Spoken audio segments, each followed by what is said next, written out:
What is up, guys? Good evening. Sunday Live. Idaho4 Murder Has a Name is your title tonight, and let's jump right into it. What is Murder Has a Name? Well, the Gonsalves family has launched their, it's Kaylee's mission.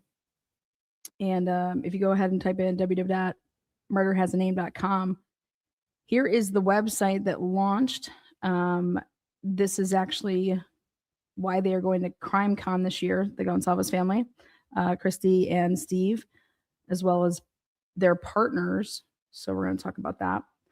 But their website, Murder Has a Name Foundation, funds advanced forensic DNA testing in violent crime investigations. In partnerships with accredited laboratories such as Othram, we remove financial obstacles so cases can benefit from the most advanced forensic science available. Founded in honor of Kaylee Jade Gonsalves, we exist to ensure that murder has a name. Our mission, our impact, and then right here, board of directors. If you click on it, let me make sure this is popping up for you guys. I said it didn't. Oh, let me share this next page. Board of directors. Let's see. Here we go.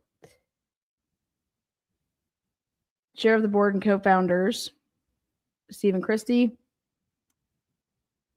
Executive director, Tracy Baracco. Celine, digital strategy director. She's going to be involved with communications and digital strategy director for Murder Has a Name, where she leads the foundation's digital strategy, communications, and online presence.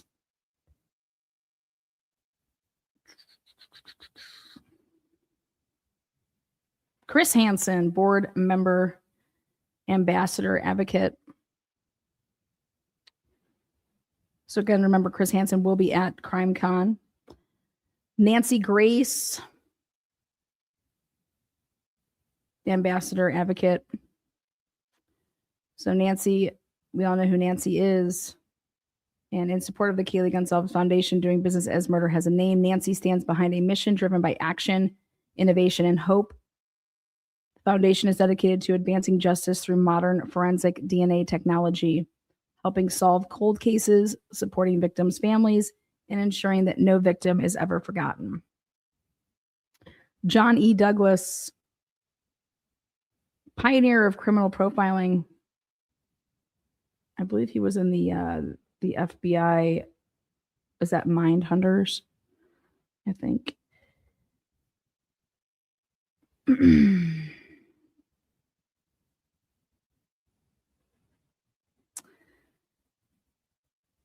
So again, you can go right to the website. You can read about it.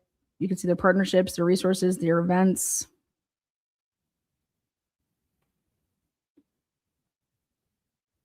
Upcoming events. Kaylee J Day.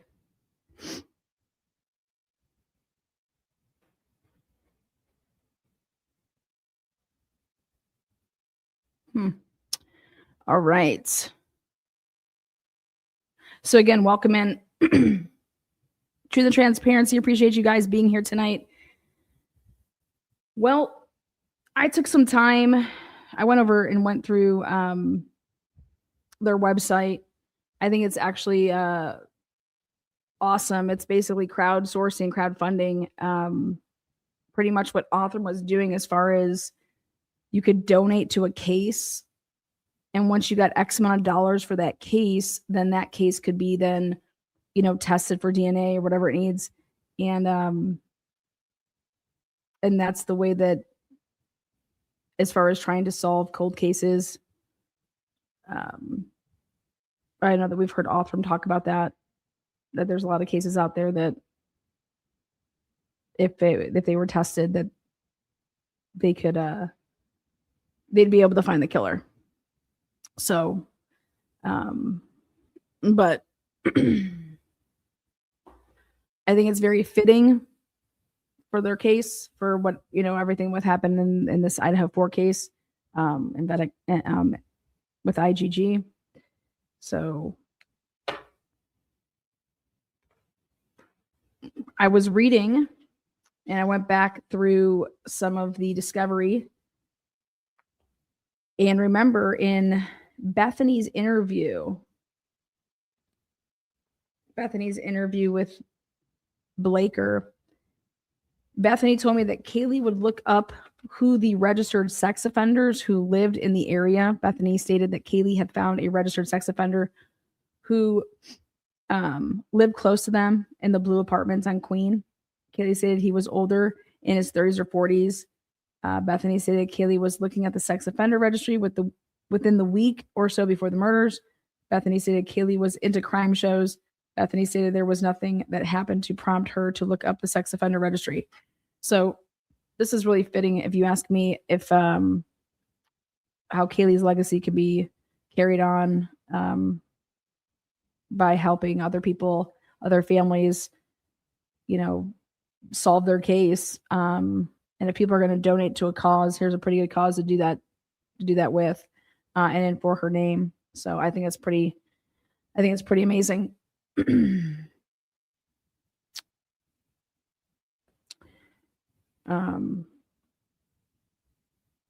But yeah.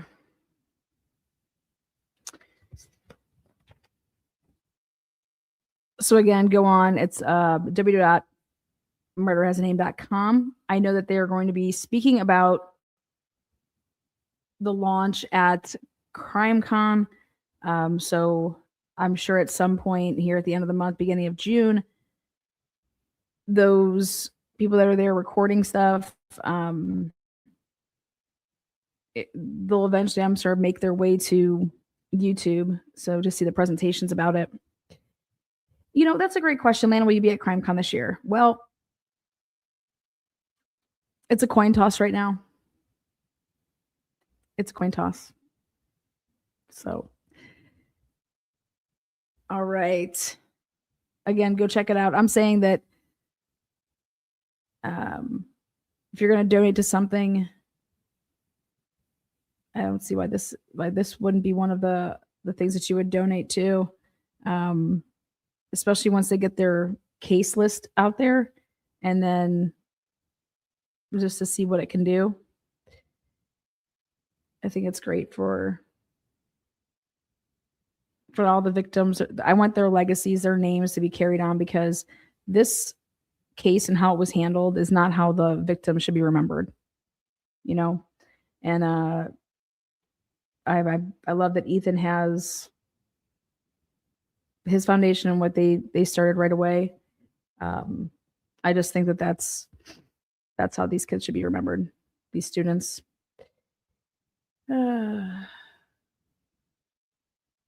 So with that said, again, as soon as I hear more information about it, and I know that they're going to get cases that I believe that they're going to put out, and that you get to then click on the case and donate to it, but it's for DNA testing. So, which, think about all those cold cases, especially think about, that these detectives that work these cases, they don't know what the fuck they're doing. They're cold for a reason. So there's DNA there. There's a way to find it. I think that it would be awesome to see that that's, you can remember Kaylee that way. So let's take a look, though. Gonna switch up gears to this timeline. But before we get to the timeline, I want to remind everybody, do you guys remember when an affidavit by Lawrence Mowry was filled out? On November 20th, 2022, I obtained a search warrant for Reddit.com. November 20th. And I've always kept this in the back of my mind with, hey, this Reddit shit this is wild that they went after Kaylee's Reddit. And now it's even more wild to me, because now we know for a fact that they never got into Kaylee's phone. Okay.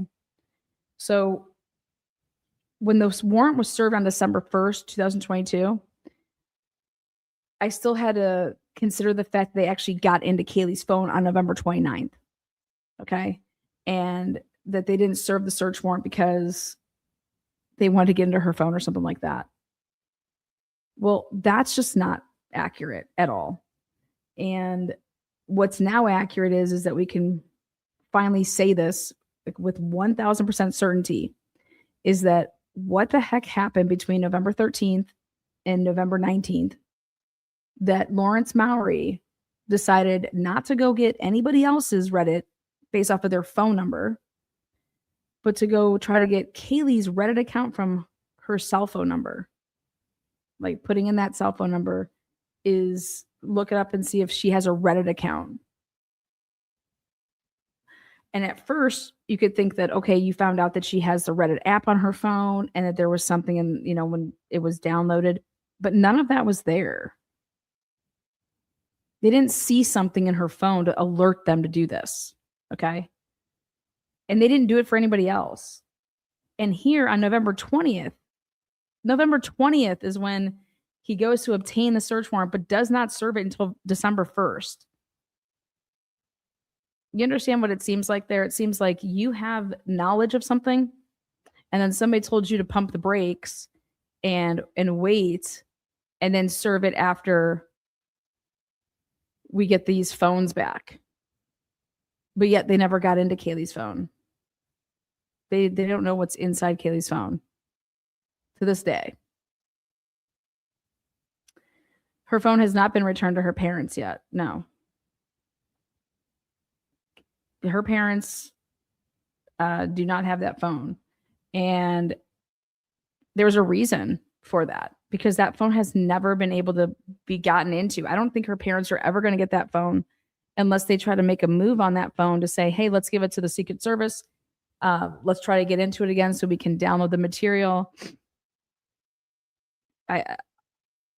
I can't believe that Ann Taylor didn't push to say, hey, we want to try to get into that phone, give it to X, Y, and Z. It's crazy to me. But it's 1000% true that phone, Kaylee's phone, has never been able to be obtained in terms of downloading the material to run like a cell write dump, anything like that. Okay. It's like fact. Like 1000% fact. So, and then what's the probability that on November 20th, when Mowry decides to say, hey, let's go get that Reddit account that may exist for Kaylee, and let's put this phone number in, what are the odds that, wow, Brian Kohlberger, he would have this Reddit survey out there?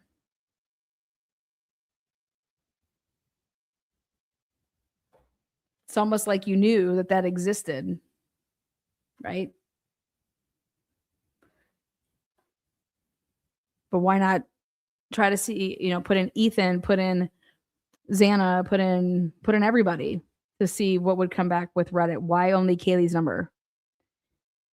Again, the timing of that is very interesting, that it would be November 20th. November 19th is when they started doing all of the emailing back and forth to each other in the different agencies, talking about the cars that they were interested in, like the different make and models. Now, if you've read Cyray's book, the 40 pages, you'll come to the end of it and where he talks about the fact of the matter, which is, and we've said it here since day one, you can't have it both ways. Brian can't be some mastermind, but be so sloppy. Like, what is it? If he's going to go shut off his phone, then he's just going to go drive and be on every camera possible? Or is he going to shut off his phone, right, and then go a way to avoid the cameras? And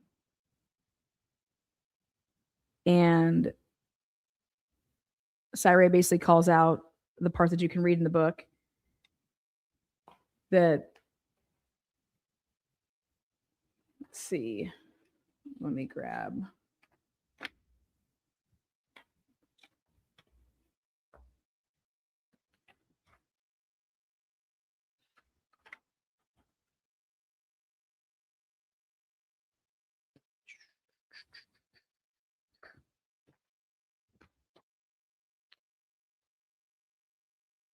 Brian Colbert was a doctoral student in criminology. He had spent years studying how investigations work, how offenders are identified, and how the mistakes criminals make become the evidence that convicts them. He understood surveillance infrastructure. He understood digital trails. He understood that a connected phone is a witness. So he turned it off. That is not the behavior of someone who then drives the most surveyed route available, straight down SR 270, State Route 270, through Moscow's Main Street corridor, past every operational camera the investigation's own canvas had just documented without triggering a single capture. The investigators cannot have it both ways. Either Kohlberger was methodical enough to eliminate his digital signature before leaving Pullman, in which case he was also methodical enough to avoid the cameras, which means the corridor silence is exactly what you would expect. And the route the investigation described is the one he deliberately did not take. Or he was careless enough to drive through a fully surveyed corridor and somehow got undetected by every camera in it, in which case, why turn the phone off at all? The phone off behavior. Remember, I was telling you guys about the pattern of life, your behavioral stuff. I said this is what Cy Ray is going to be focusing on.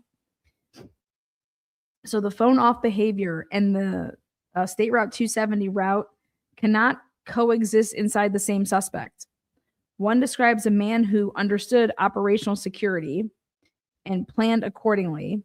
The other describes a man who drove straight through the most monitored path available and got lucky 10 times in a row. He was not lucky. He was not sloppy. This was rehearsed. The camera silence on 270 corridor is not a mystery to be explained away. It is the expected output of a route that was never used, chosen deliberately by someone who understood exactly what a camera records and exactly how to make sure it records nothing. The loop, had it run, meaning like play the whole tape through, would have recognized that. The phone off behavior and the corridor silence are not independent anomalies. They are the same behavior seen from two different instruments. Together, they describe a man who knew what he was doing. 3 tests, 1 answer. And then this is when he goes on to talk about each test stands alone. The first camera does not show a departure. They knew that though. So this is where my thing though is listen, I went ahead and I mapped out, I've done this numerous times back in the day, because I said, if Brian Kohlberger went the way that they say he went home, why wouldn't he go that way to go there? Because he's basically avoiding everything, right?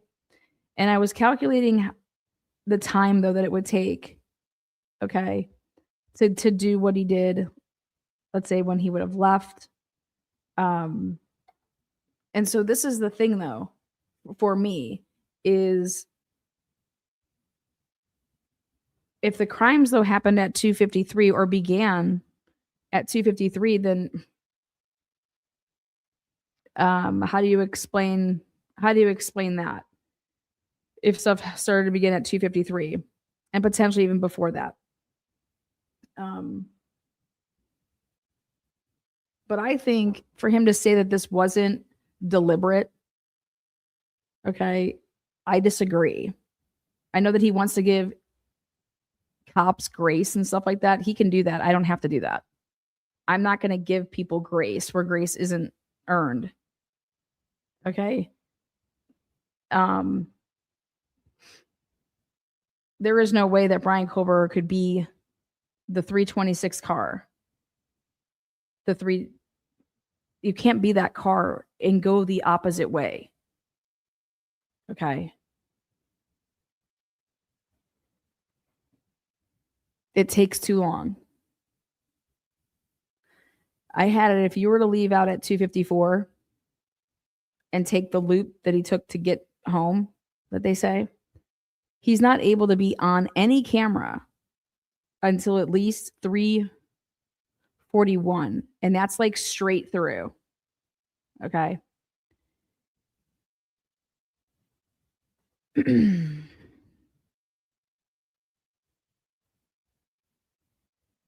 now if he takes like let's see.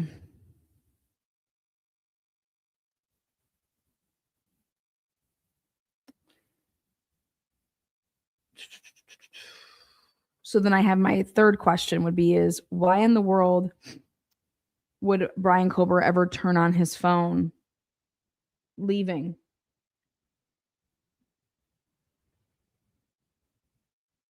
Why would his phone ever come on at 4:48?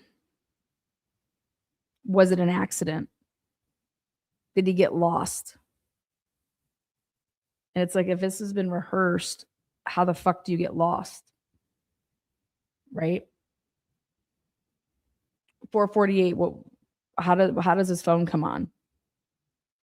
You would not turn that motherfucker on until you got back to where you're going. So there's a bunch of things that I see with that. Again, so let's go back to this timeline.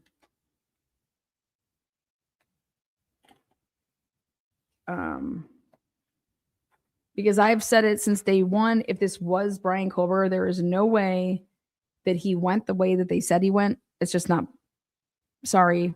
You would have him on every camera the way that they say, and there's no cars on camera going that way. It doesn't time up with the 9 minutes with Floyd's. It's just like the math isn't math at all. Like it's not going to take 9 minutes to get from where you would have been on leaving out of Pullman to Floyd. Sorry. And just the fact that there's no cameras, period. Like so I said, you're going to get lucky 10 times and not get on any camera. Okay. So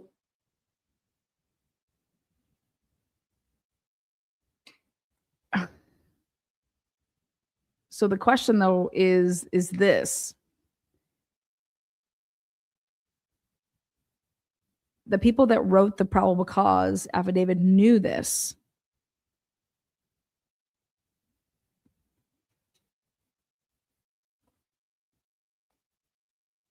And they would know, and they never changed it. Think about it. Like, why not just work the case?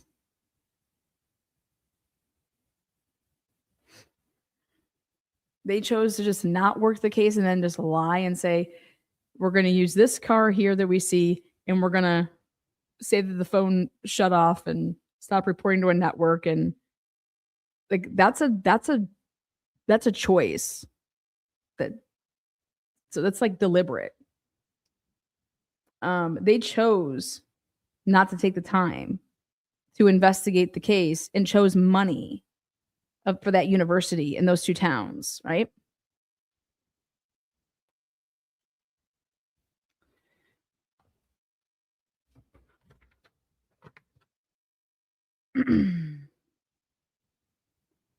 The AT&T, okay, so in the initial probable cause affidavit, investigators asserted that Brian Kober's phone stopped reporting to the network at approximately 2:47. They knew that that wasn't true. Okay. And I'm over here saying none of it matters if the crimes were earlier. Okay. If the crimes were earlier, this doesn't matter.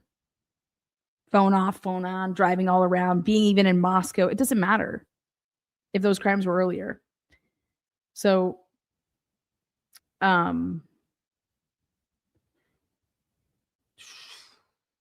AT&T call detail records available at the time did not support that interpretation. Again, so that would mean that it was deliberate. Those records show a connection event at 2:47 and 29 seconds with an associated duration of 7 minutes and 16 seconds, which takes you to 2 minutes, 54 seconds and 40, or 2 minutes, or two at 2:54 and 45 seconds when you add that together. When the duration field is honored, the session does not terminate at 2:47 a.m. It terminates at 2:54. Those 7 minutes and 40 5 seconds are documented in AT&T records. When nothing in the process requires the full record to be honored before any part of it is used, extraction becomes selective without ever feeling selective. And I'm like, no, I just disagree. They knew what they were doing. But you should ask yourself, like, why? Because they knew what they needed to make probable cause, because the magistrate told them.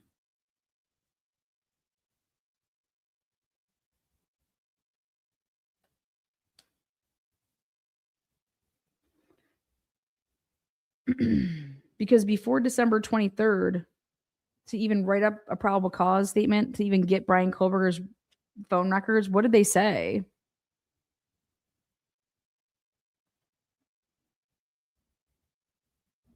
That's where the big lies were, in my opinion. It was to go deep into his phone records. So,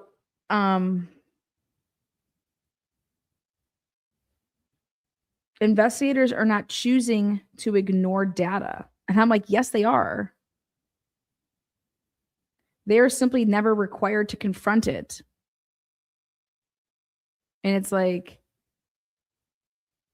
well, they knew if they would have wrote the whole thing out, then it would not, it would, what would you call that? They're being selective? No, they're omitting shit. And the question would be is, did they know what they were omitting? And since Nick Balance was relied upon, then yeah, they knew what they were omitting. You know, investigators, so for him to say investigators are not choosing to ignore data, they are simply never required to confront it. Well, they're never required to confront it because magistrates just sign whatever to give you, oh, probable cause, you need a warrant, moment.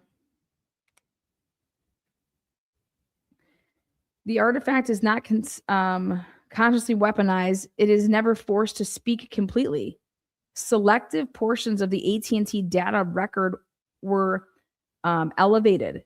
The rest was set aside by a human. You get what I'm saying? That's by a human. A human did that. Not challenged, not refuted, simply absent as though it never existed. Yeah. And then a judge, when it was contested, ignored it.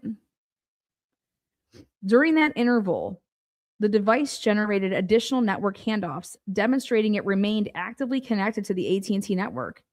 The significance of those connections lie not only in their existence, but in their location.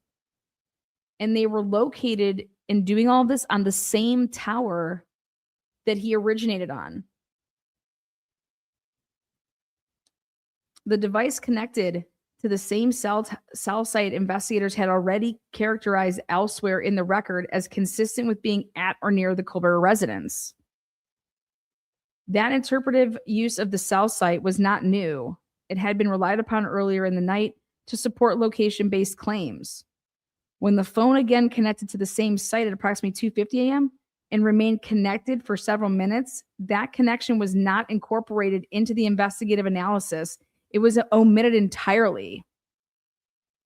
So, like, Brian Koberger couldn't have been on his way anywhere, out of anywhere, because he's still located on the same cell tower and site that you've already said this is what, you know, you made it seem like he was at his house.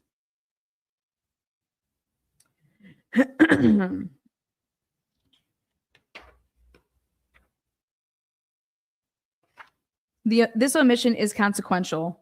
Had the connection been acknowledged and evaluated under the same interpretive framework previously applied to that cell site, it would have required reassessment of the timeline rather than reinforcement of it. Had investigators incorporated the 250 connection into their analysis, the assertion repeated throughout every search warrant that Koberger traveled to Moscow at approximately 2:47 would no longer be supported. So then this is a problem here, right? They could never go back on this. Why? Because they've identified a vehicle, okay, that they knew was not his, but they identified a vehicle as his and has it doing all the shit that it's doing. And now you're just like, if you take that away and say, okay, that's not him, but he's, let's say, the 404 car, he's just the last one. You just given reasonable doubt off the rip. Like, who's this other car circling? And then now you want us to believe that car is his though. But before you said it was all these, and now it's just that one. Like, it's just like they knew that they could never go back. And that's why they kept on doubling down, in my opinion.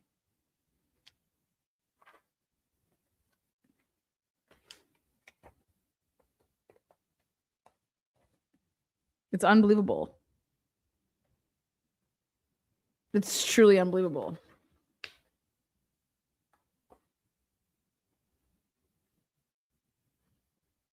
So Syre is basically saying this. If you think that this is Brian Colbert, then why wouldn't you reassess it to see, okay, he didn't travel that path. Look at, he's not on any of these cameras.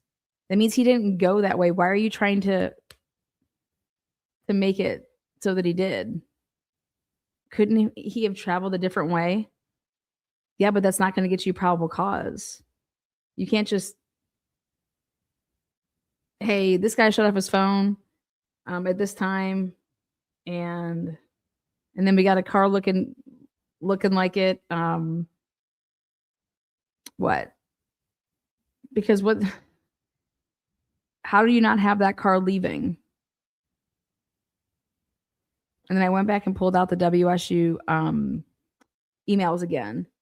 And WSU's over here saying that their cameras and shit were down. Some of their cameras were down. And I'm like, get out of here. So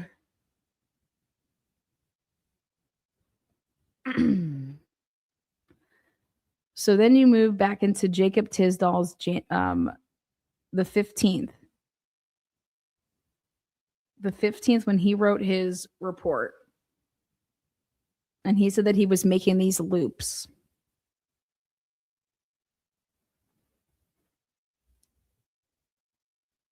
He said he was making those loops and driving around. He made the same loop every time.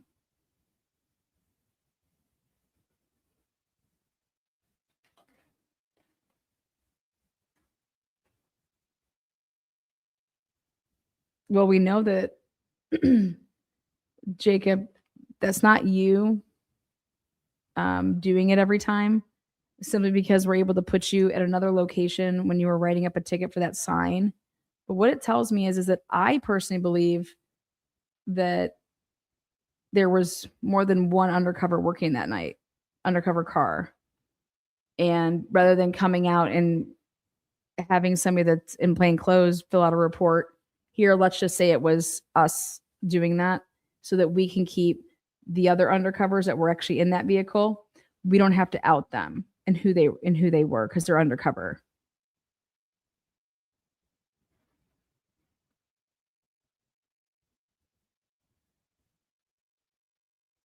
Does that make sense?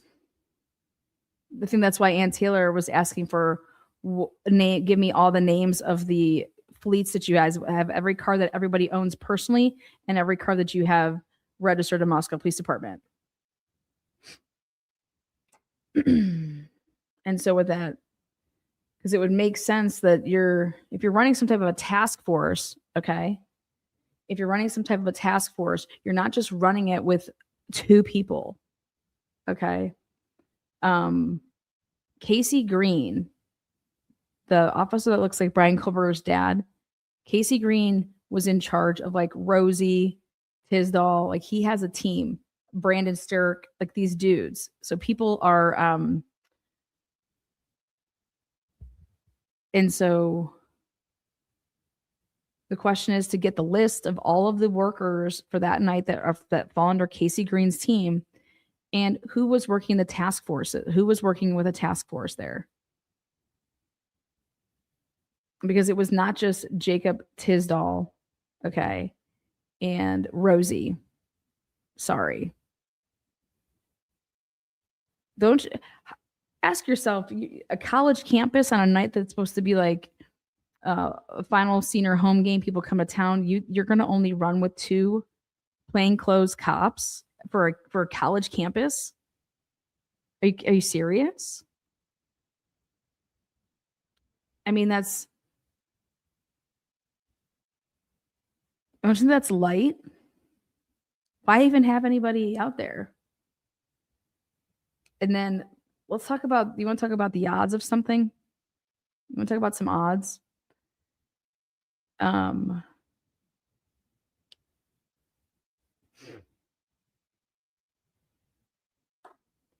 So let's do this timeline here. All right, so this is what I went and did.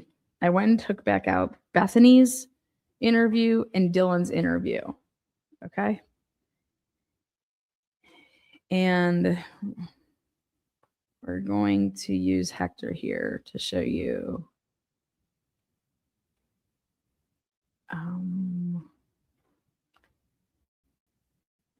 So you can follow along the best possible way. So you could see the math. So you could see it. Okay.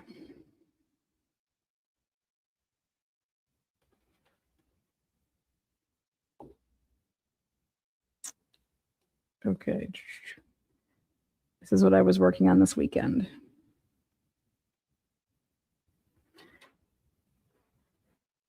All right. So if you look at page 238 in your book.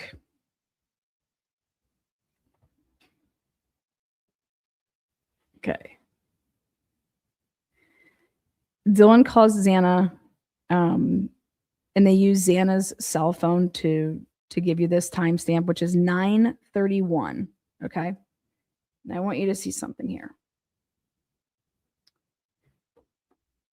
In Dylan's interview, Dylan explained that she had an assignment due in her Psychology 215 course. So she posted the assignment at approximately 10:12 p.m. And I said, that's not right. I'm telling you that's 9:12, but I have to be able to prove it. Okay. Well, I was able to prove it because she says, Dylan said, when Dylan left the house, Kaylee was still home with that one friend that came over. And after leaving the house, she saw Maddie between their residence and the Sigma Chi house, and Maddie was holding a box of White Claw. Okay. And now this is really important because this is the White Claw box that's on top of the stairs. Maddie was holding a box of White Claws while she was walking towards their house. Okay. Now, she explained when she got to the Sigma Chi function, she wanted to meet up with Xana and Bethany. And so she called Xana on her cell phone to find out which apartment they were in. And this is where I said, boom. Okay, check this out. Dylan calls Xana. 9:31. So I said, bingo. So I was like, she was in Boise when she was giving these times, and it was not 10:12, so it's 9:12. And then here she was leaving. And now check this out. Why Maddie did this, I have no idea, because maybe she wasn't planning on going to the corner club and then she just decided that, you know what, I am. But Maddie walks with Bethany at 9 to go over to the Sigma Chi house. 9 o'clock. Do you understand how long it would take? Probably like, I don't know, 5. I mean, it depends if you stop or anything, but 5-10 minutes to get over there. It's not that far at all, right? But Maddie would have basically just walked right there and then turned around and came right back if they in fact left at 9. Okay, which is what Dylan or Bethany says. Now I want to show you something else. This is what should just blow your minds. Okay. For whatever reason, the cops, just like in the Dan Moore case, in the Drake case, they cannot do chronological order. Okay, 926, guys, does not come after 939, 931. So do you see this? 926. This is what they did in the Moore case. And I'm like, fuck these people. So here, Ethan receives this notification that he gets put in this group message. Ethan sends Hunter Johnson a snap message, okay, and says, drinking with Xana and Bethany, come hang with. So that would mean that by 926, Bethany is physically at the Sigma Chi party, because why else would he write that, right? And he doesn't say Dylan's name, so Dylan's not there yet. But Xana and Bethany now. But this is at 926. Let me show you why the cops did this, though. Okay. The cops did this because they want to lie about the Explorer. Okay. So over here at 9 o'clock, so Maddie calls Xana. Now, either it's because you're being lazy, because you're all at the house and you're calling to say, come on, we're about to walk over, let's go. Okay. Or you're calling to see where she's at because she's not with you. But right here, Maddie calls Anna at Maddie and Bethany. According to Bethany, Xana does not walk with them. Maddie and Bethany leave King House to go to Peter's apartment at Sigma Chi. Ethan and Xana came over after Bethany and Maddie. So after Bethany and Maddie got there. Kaylee was not going to the Sigma Chi party. Dylan walked to the party alone. Okay. Ready? Now, Ethan was not there yet. He's still in a car with Jack Hadovich, and all I want you to remember is Jack Hadovich and DJ Myers. Okay, they called him DJ Myers, not Darius, but whatever. And that was at 9:02 that they're leaving Hunga Dunga Brewery. Okay. Then Ethan, Maisie, Hunter, Chapin, now they're arriving at her sorority house, 9:06. Look at this, 9:09. Maddie was there for all of a minute.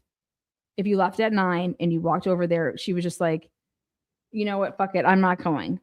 Maddie leaves the Sigma Chi party to go and say, okay, I'm going to go back and meet with Kaylee. I'm going to go to the corner club. I've decided I'm not going to stay here. Okay. Like literally made that decision as she's like arriving at the Sigma Chi house. So Maddie leaves the Sigma Chi party to meet Kaylee. So, and this is where Dylan's like, as Maddie's walking back to the house, Dylan's like, I saw her and she had a case of White Claw. Okay. And so I'm good with all of this. Now Dylan calls Maddie at 9:18. So think about this. Okay. If she left Sigma Chi at 9:09, Maddie, and it took her 10 minutes to walk home from there, Dylan's calling Maddie at 9:09. I mean, basically, what? But you would have either you would have just saw her, or you didn't see her yet. Okay, and you're about to see her. I mean, whatever. Like, but hey, Dylan calls Maddie. Now, the Explorer is believed to be driven by Ethan, but guess what? It's not. Okay, it leaves. Well, actually, here it does. It is driven, and he goes to the Sigma Chi house. Okay, and Maisie stays. Look at this, 9:21. Now check this out. Remember I told you why they got rid of the 926 and they didn't put it in order? 924, explorer believed to be driven by Ethan, stops at Sigma Chi. So you're going to sit here and tell me that Ethan would have gotten to Sigma Chi, okay? And now they're saying that the Explorer then, based on the Ford Explorer logs, driven by Ethan, leaves Sigma Chi.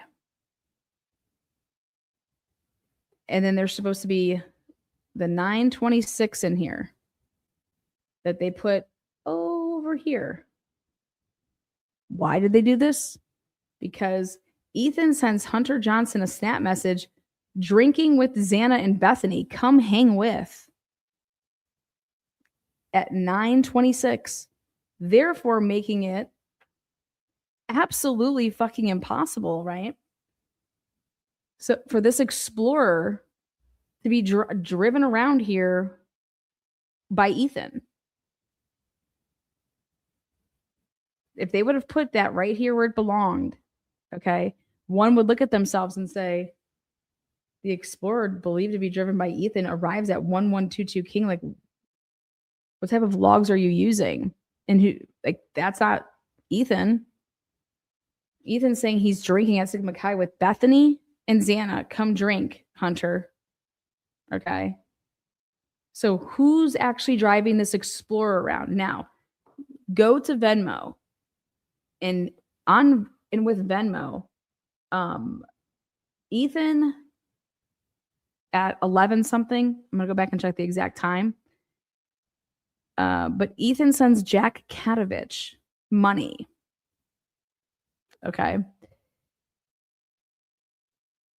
You have Hunter Chapin that could have been driving that Explorer, but I'm telling you right now, I don't believe that it was Ethan. Okay. So then, again, ask yourself why they put this lovely. Ethan sends Hunter Johnson a snap message saying, drinking with Xana and Bethany, come hang with.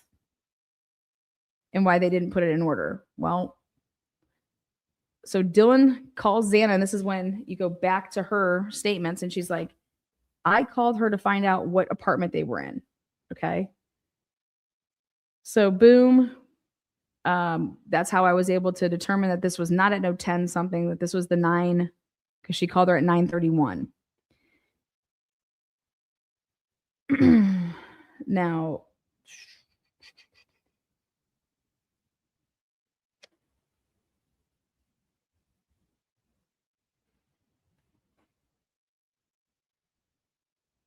gonna go to right.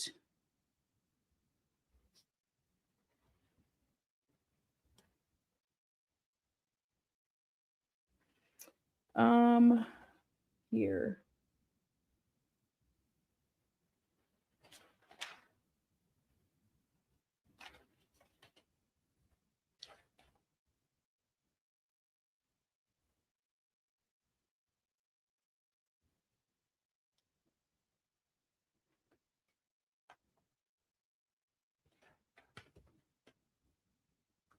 Gooch determined in her interview that Dylan, after she texted Bethany the last time at 4:27 a.m., that's when she then had walked or ran or whatever to Bethany's room.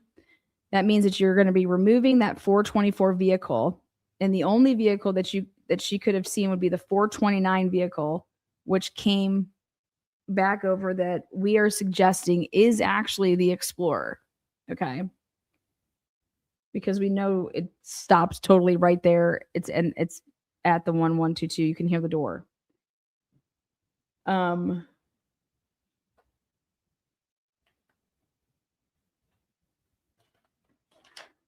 we're gonna move to this part. In her interview, Dylan was asked when the last time that she saw Xana was. And she said, I saw Xana for the last time at Allie's house at approximately 11:04 p.m. I said, what the fuck?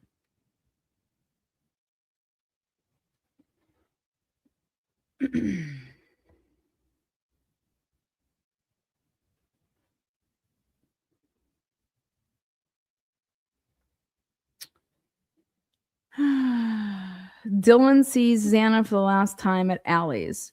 Xana is holding a White Claw. Okay. And this is so ridiculous, but so this would be 11:04. Okay. Now at 11:21, ready? So at 11:21, Ethan received a text from Hunter. Are you guys still at Sigma Chi? Remember what I told you guys? This would mean that Xana's just running back and forth from Allie's house, right, to Sigma Chi. And I was like, no. Why would Dylan say that the last time that she saw Xana was at Allie's? Like, I could see this being, oh, the last time I saw Xana was at the Sigma Chi house, 11:04, you know? Then here at 11:43, Ethan texts, yep, when responding to Hunter Johnson asking if he is still at the Sigma Chi house. Yep. Okay.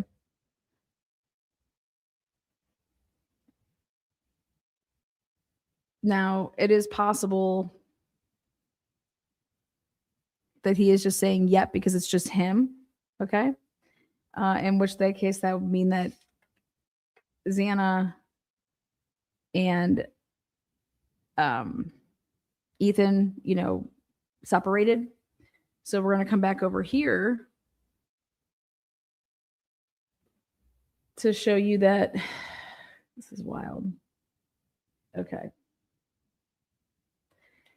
We have Dylan saying that she left with a sober bro, and I believe his name is Jack Tallman. And I went ahead and I put in for his FOIA today to make sure that I got all of the text messages that he turned in, everything, his interview, all that shit. But she specifically is using 12:49, and it was because it was between 12:15 and 12:30 that she thought she had called or like notified this Jack Tallman guy that she was going to need a ride for like her in Lakeland. And so we went ahead and I was looking if she's taking a sober bro to drive, right? Well, you have to go and look at 1112 King Road cameras, right? Well, go ahead and look at 1112 King Road cameras.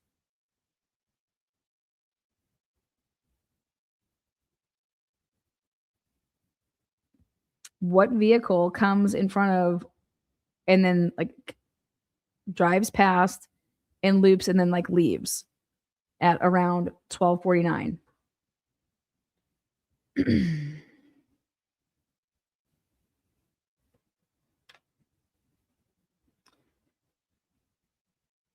Again, this is when she's saying 12:49 is when she returned home and she's using her text messages. And then I'm like, are we sure this is 12:49 and not 11:49? Because depending on how she's doing things, you know, because if she's over here saying that she was at Allie's house because she went from the Sigma Chi house, okay, to this Allie girl's house, and then Allie's over to her own house. All right. And so I'm like, is this off an hour? Because she's looking at Boise time. And is it just like the other stuff? Is it an hour up? So would it be 11:49?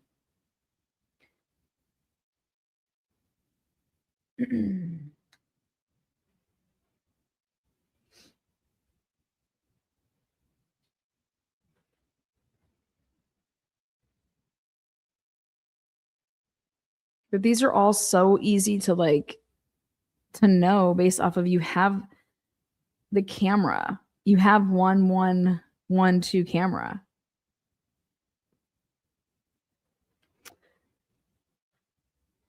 Now,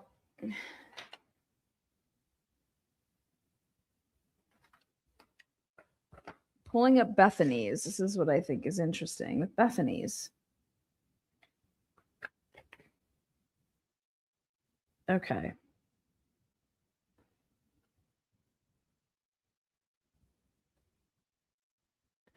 Bethany stated that she was at the Whites until around 3:48 that day, and she left with only Xana.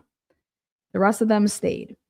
Ethan had left before her and Xana even left the Whites, okay? Bethany and Xana went to Allie's house, the same person that they would eventually go back to. So somewhere it's on Taylor Road. Bethany and Xana left there around 4:51. Again, they have to be using like text messages. And I'm curious if this is off based on the time difference. And then they went back to King Road. Ethan was not at the house during this time. At around 6, they decided to make food and they went and took a nap. And they all got up. Ethan, now this is what's interesting. Once they all woke up, they got ready to go to the blank house, Sigma Chi, for a party. Maddie and Bethany left first to go to Peter's apartment at the Sigma Chi house. Okay. In one of the interviews, Xana went with them. But in these notes, Xana did not go with Maddie. So as you can see right here, she says Bethany left. Maddie and Bethany left first to go to Peter's apartment at around, and she's saying 9 o'clock. And I'm like, wow. Maddie just decided that within 8 minutes, I'm out, I'm not going.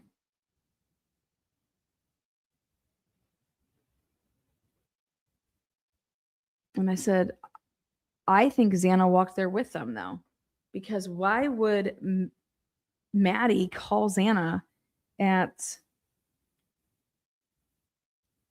8:59?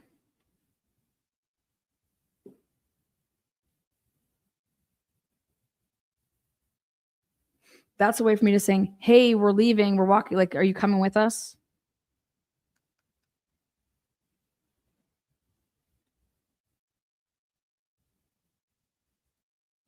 And they use Xana's phone just to say that call happened. They don't put how long it was, and if they even talked,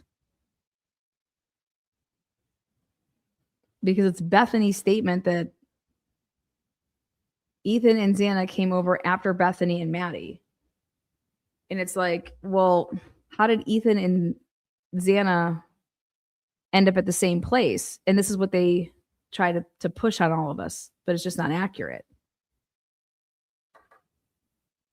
They make it seem like Ethan drove back over to the King Road house, and then him and Xana walked over together.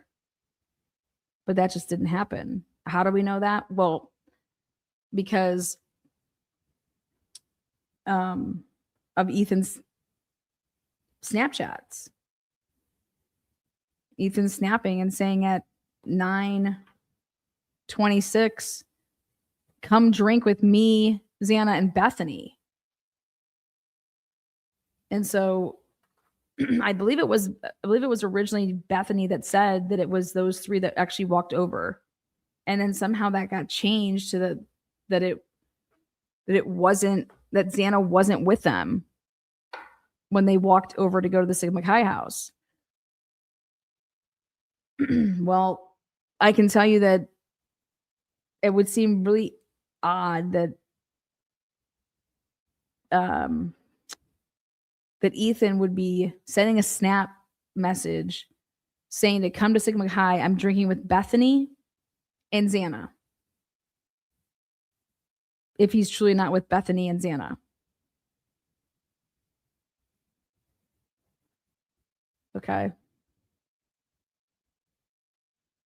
And so they're adamant of doing it this way because they have to account for this explorer. How did this explorer end up over at the King Road house? And they want to say, hey, it got there way the fuck earlier. And we're like, no, it didn't. Who drove it there? Because Ethan is straight up telling people that he's at Sigma Chi house and he's there with Bethany and Xana and to come drink with him. Okay. He's not saying, hey, I'm driving back over to King and then we're going to walk over to the Sigma Chi house if you want to walk with us. Like, that's not what the fuck he's saying. Now, Ethan tells Xana he is going to her house to change. Look at that. That's at 8:07. And that's from Ethan's cell. At 8:07, he's going to her house to change.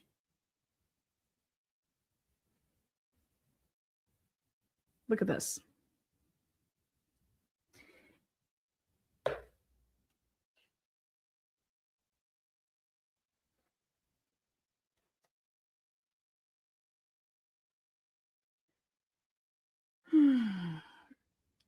Ready? 7:19. Explorer leaves the King house. Okay. Everybody's interview said that Ethan was not there. Okay. That Ethan was not there. So at 7:19, the Explorer leaves the King house. Who drove it? Who is driving this Explorer at 7:19?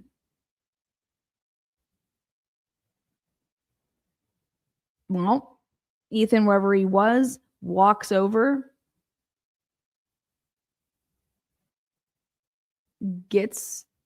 doesn't get dressed and ready for the event that he has to go to. He never goes to his apartment ever, right? So where did Ethan get ready to go to this formal? Okay.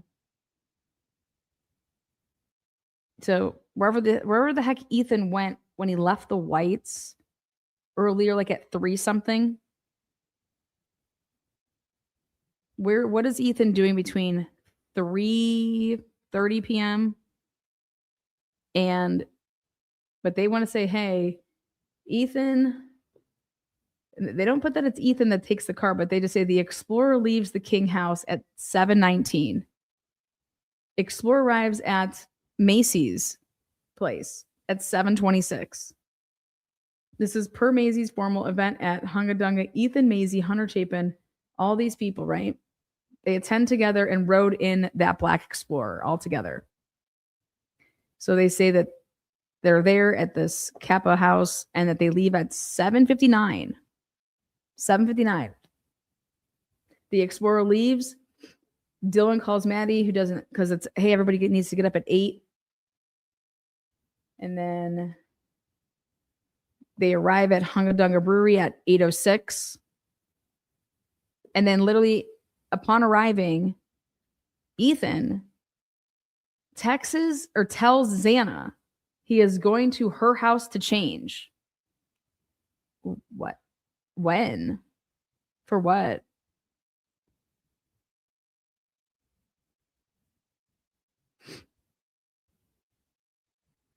Again, do we have to ask ourselves, like, is this the right time?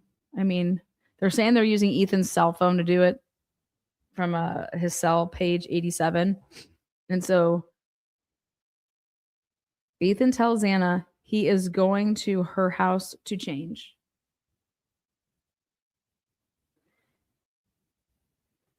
Okay.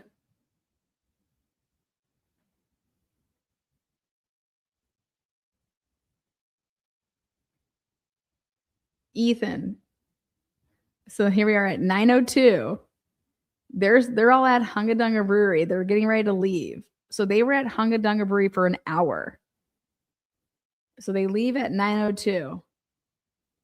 And at 9:06, the Ford Explorer logs say that they arrive at Kappa Alpha, whatever. And they get there at 9:06. Then Dylan, what the fuck she's doing. Then the Explorer at 9:21, believed to be driven by Ethan. Well, fuck your word believe, because we know that means nothing. You couldn't prove it.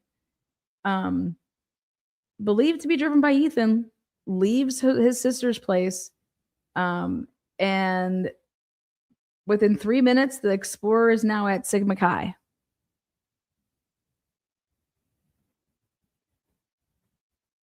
Which would be to think like, okay, hey, I'm gonna drop you guys off here at Sigma Chi, and then this is what they're trying to say. Then Ethan lets out all the people that were in the Sigma Chi, like his brother and whoever else, DJ, who the fuck knows, and he immediately leaves within 1 minute. Leaves Sigma Chi, and then within 2 minutes, at 9:27, they're saying believed to be driven by Ethan arrives at 1122 King.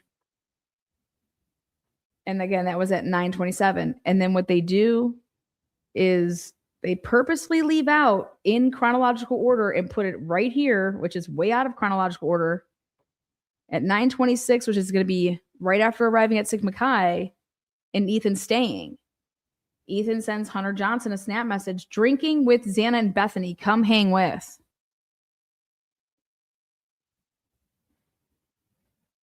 This is a picture, a snap picture, a snap message. Come drink with Xana and Bethany. And guess where Bethany is? Bethany's at Sigma Chi. So why he's there at 9:26. So there is no way that Ethan is your driver here at 9:27. He just doesn't get there. So who took the Explorer? If they truly have logs of this, who took this Explorer, and when did Ethan ever go and change? Okay. And I would love to know how they're saying that the Ford Explorer logs truly work. Because if it's like the Lexus of Karen Reed, okay, we got key cycles. There's no like GPS. All right. So I'm just curious on how this works. And then here we have, this is the other thing that just puts another exclamation point on it. Dylan calls Xana and they talk for 18 seconds. And she's like, yeah, we're in apartment 4. Come here. We're at Peter's apartment 4. She doesn't say,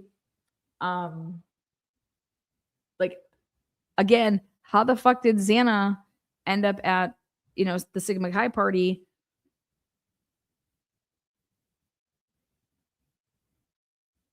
Who'd she go over there with?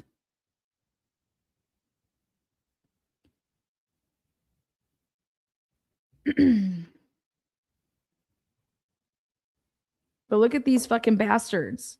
This should just tell you that what they're hiding. They're hiding this.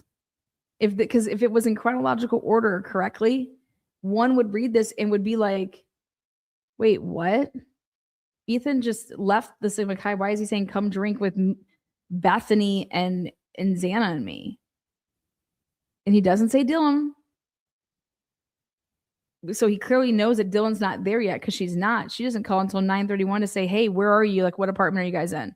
Yeah, come down to Peter's. Okay. So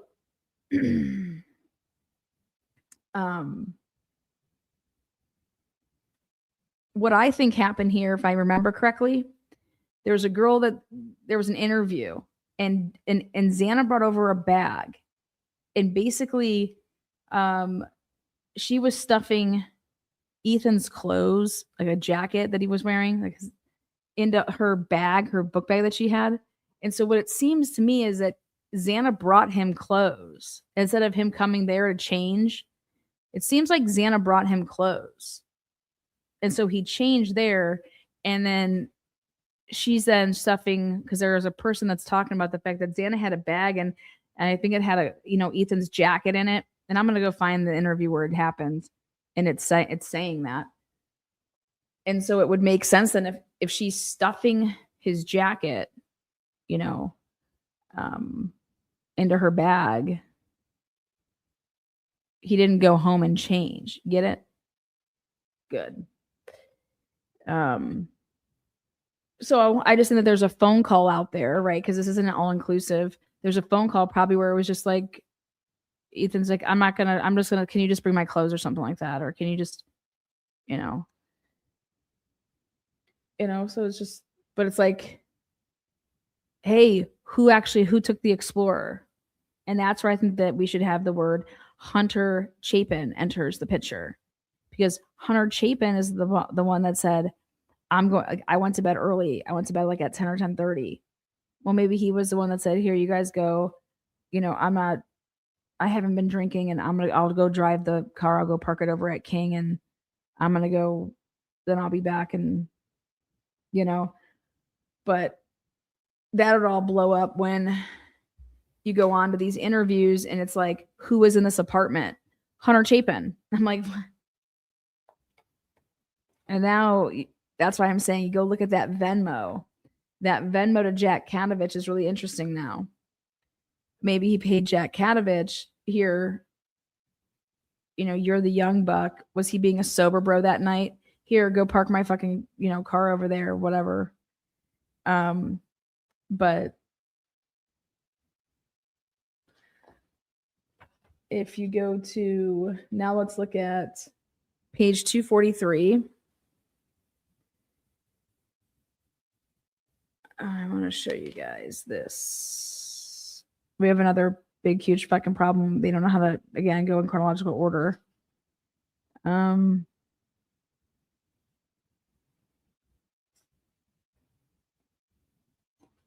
Okay.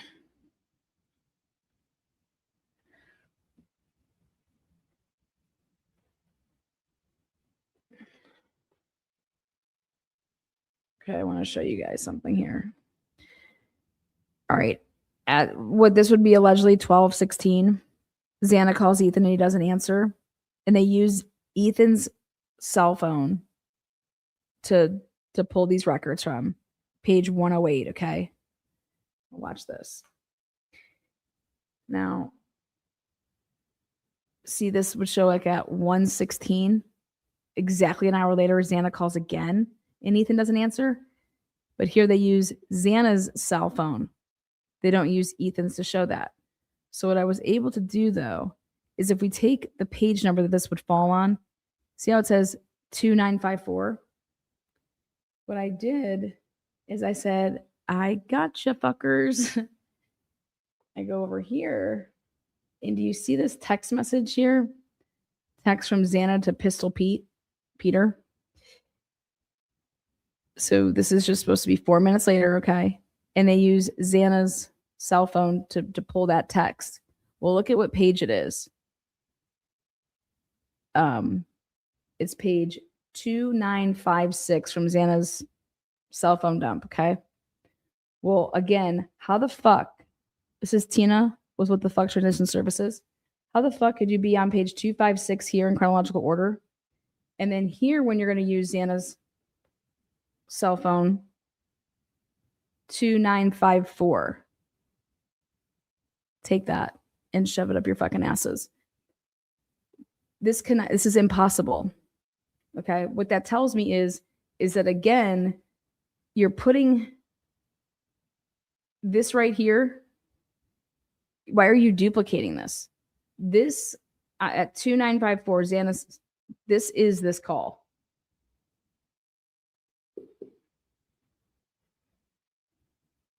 Oh, Lou, come over here and suck on my titties, Lou. I know you want to.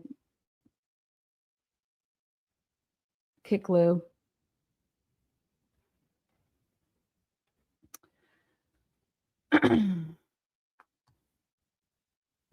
Then now we're going to go to 243. Okay. I want to show you guys something. Okay. So at 1:22, Kaylee sends a picture to everybody in like a snap. Says a Snapchat message. But you see how it doesn't say who's they're using for this? They're either using so Kaylee sends a picture of her and Maddie at the corner club and says, Maddie just called me a buck tooth bitch to Dylan, Bethany, Xana, and Ethan. And the person that I believe that they're using is Ethan's phone, because they use his for the snaps, because he never opened them, in my opinion. So they were all there, perfectly stored. Because if you open them then they disappear. Okay. Well, what it seems like is that Ethan wasn't opening his messages and they were able to use his. Or maybe Ethan had his set to like disappear within 24 hours. I don't know. Okay. But they'll normally say, let me find one.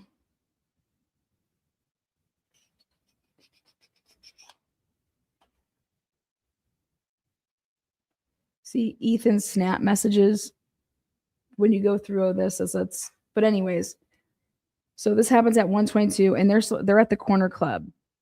Then there's a message. Well, right here. Bethany back to back. Bethany calls Maddie, no answer. At 1:55, Bethany sends a photo with the message, "Get me some Mac," to Xana, Ethan, Dylan, Kaylee, and Maddie. So this is like basically their group Snapchat that she sent these all to. And again, they're using Ethan's snap messages. But Bethany sent this to everybody, and it was, "Get me some Mac." And it's like, how did Bethany know that Kaylee and so that they stopped there? Well, between 1:22 and 1:54, she would have either had to post a story on her snap for her to see that. And that's why like Bethany would have saw that, tried to hit her up, call her, and then says, give me some Mac. So here you can see that Bethany is the one that's hungry AF. Okay. Bethany's the one hunting down, like, give me some food. All right. So you could have either been watching the Twitch video stream. That's what the kids always did. And then they would always check and see who's there and then hit people up, get me whatever. Or she saw the snap stories. Then the girls would have walked through the door like at 1:56, just thereafter. Okay. Now, and then they all go upstairs and they're in Kaylee's room.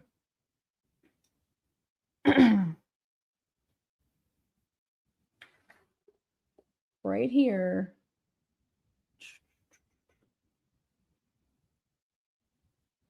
Where does it happen? Oh, wait. Let me go back to this.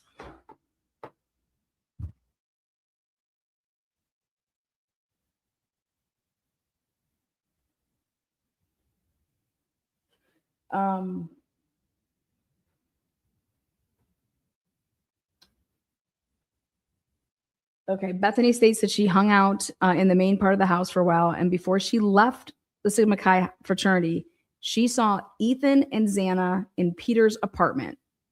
Bethany stated this was at around 12:17. And again, I'm like, how in the fuck are she able to like nail these times? Like, what are you looking at? Whose shit are you going off of to like give these exact times? Well, take a look at this.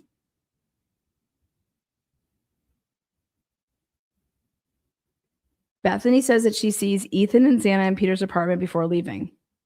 Bethany and Yessie walk to Allie's house on Taylor, where Allie, Jenna, Hayden, Kennedy, and Yessie were the only people at the house.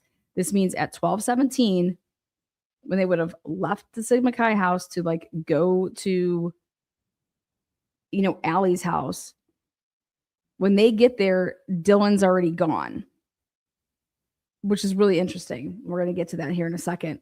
But why would Xana be calling Ethan if Xana and Ethan were together and Bethany's over here saying, last time I saw them was in Peter's apartment? You see this? Peter's apartment? Xana's calling Ethan. Xana and Ethan aren't together. Okay. Bethany sees Ethan and Xana in Peter's apartment before leaving. Not at 2:17, because not at 12:17, because what it seems like is that Xana and Ethan aren't even together. Okay. And like I said, there's only one possibility that I would accept here, which would be the fact that Xana's calling Ethan's phone because Ethan can't find his phone.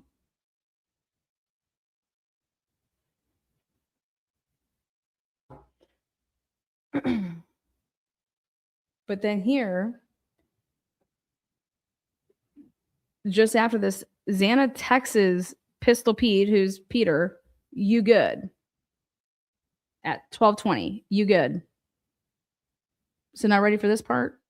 So if Ethan, Xana, and Peter are all in the same apartment, which is when I say the same apartment at the Sigma Chi house, it's one room. You're in a room.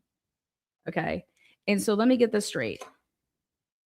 Xana calls Ethan's phone. He doesn't answer. And then 3 minutes later, Xana texts Peter, you good? And they're all supposed to be in the same room because Bethany just saw them.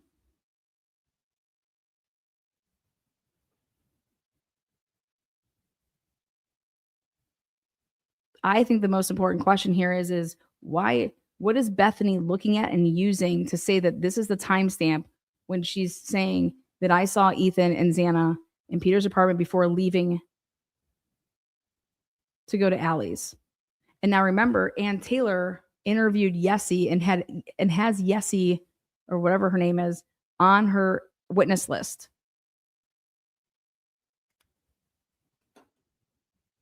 Okay. Bethany calls Jenna McClure on FaceTime at 12:31.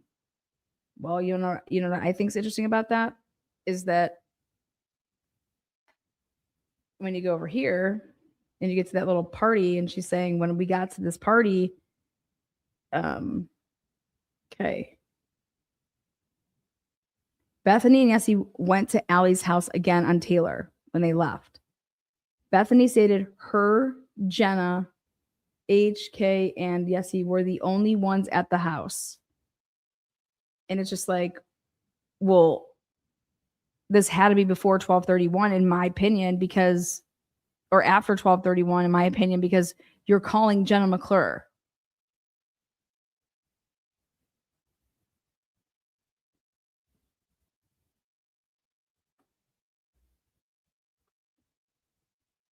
So that phone call here to Jenna McClure, it's at 12:31. Again, you're not calling her if you're with her. And so you have to be with her after this timestamp if you're truly with Jenna. Okay. Then Bethany said that she walked home at around 1, and Dylan and Lakeland McComas were the only one in the house. And right there, you should ask yourself, how do you know that? But I'm going to show you guys a picture here. So we're going to go to a pic from the scene.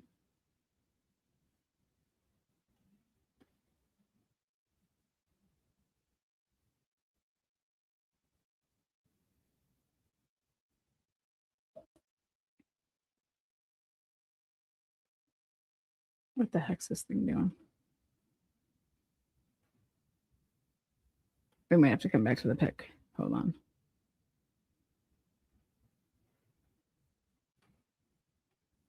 Yeah, give me a sec, because I don't know what the heck this thing just did.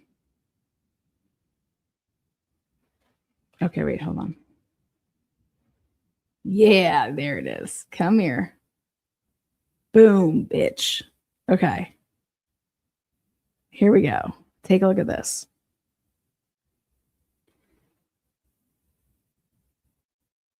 Okay, please be right. Yes. Okay, thank you. Okay. Now, take a look at this. Okay.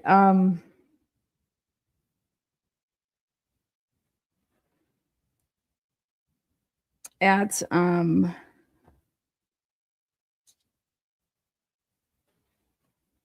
Okay. Bethany said that she walked home at around 1. Dylan and Lakeland McComas were the only ones in the house. Bethany, Dylan, and Lakeland were watching Vampire Diaries for a while, and at around 1:22, Lakeland left. That's actually not true. She left a little bit later than that, but whatever. Dylan went to her room after Lakeland left. Okay. At around 2, Kaylee and Maddie came home. Okay. And Maddie, Kaylee, Dylan, and Bethany then went upstairs to Kaylee's room, and Kaylee was getting ready for bed as they were hanging out in her room. Bethany, Maddie, and Dylan went downstairs, and Maddie and Bethany took Murphy outside to let him go to the bathroom. Bethany only stayed outside for a short time, and she then went back into the house and put something away in the cupboard and grabbed a bag of chips. Okay. Grabbed a bag of chips. Bethany went downstairs to go to bed. What do you see in this picture right here?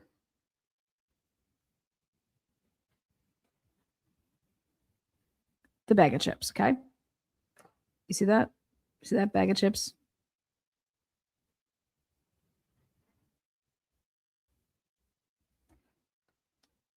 Those chips should be in Bethany's room, okay? Those chips should be in Bethany's room. No. Because Bethany says she grabbed a bag of chips. Remember, she's the hungry one. Okay. Also, since she's the hungry one, when Dylan was the one that reached out to Eric, hey, are you whatever driving? Are you still driving? Whatever.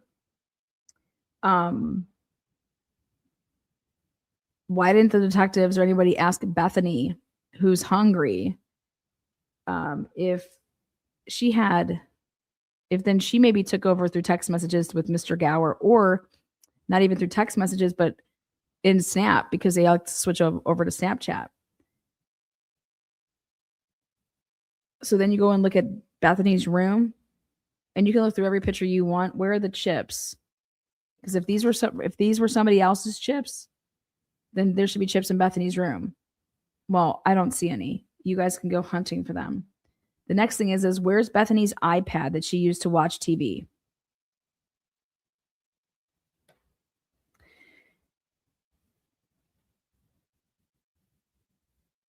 Bethany said that she was watching Baby Danny. Bethany could not remember what episode she was watching or how long she was watching. As she was watching the show, Maddie came downstairs and asked her if she had Murphy with her because she could not find him.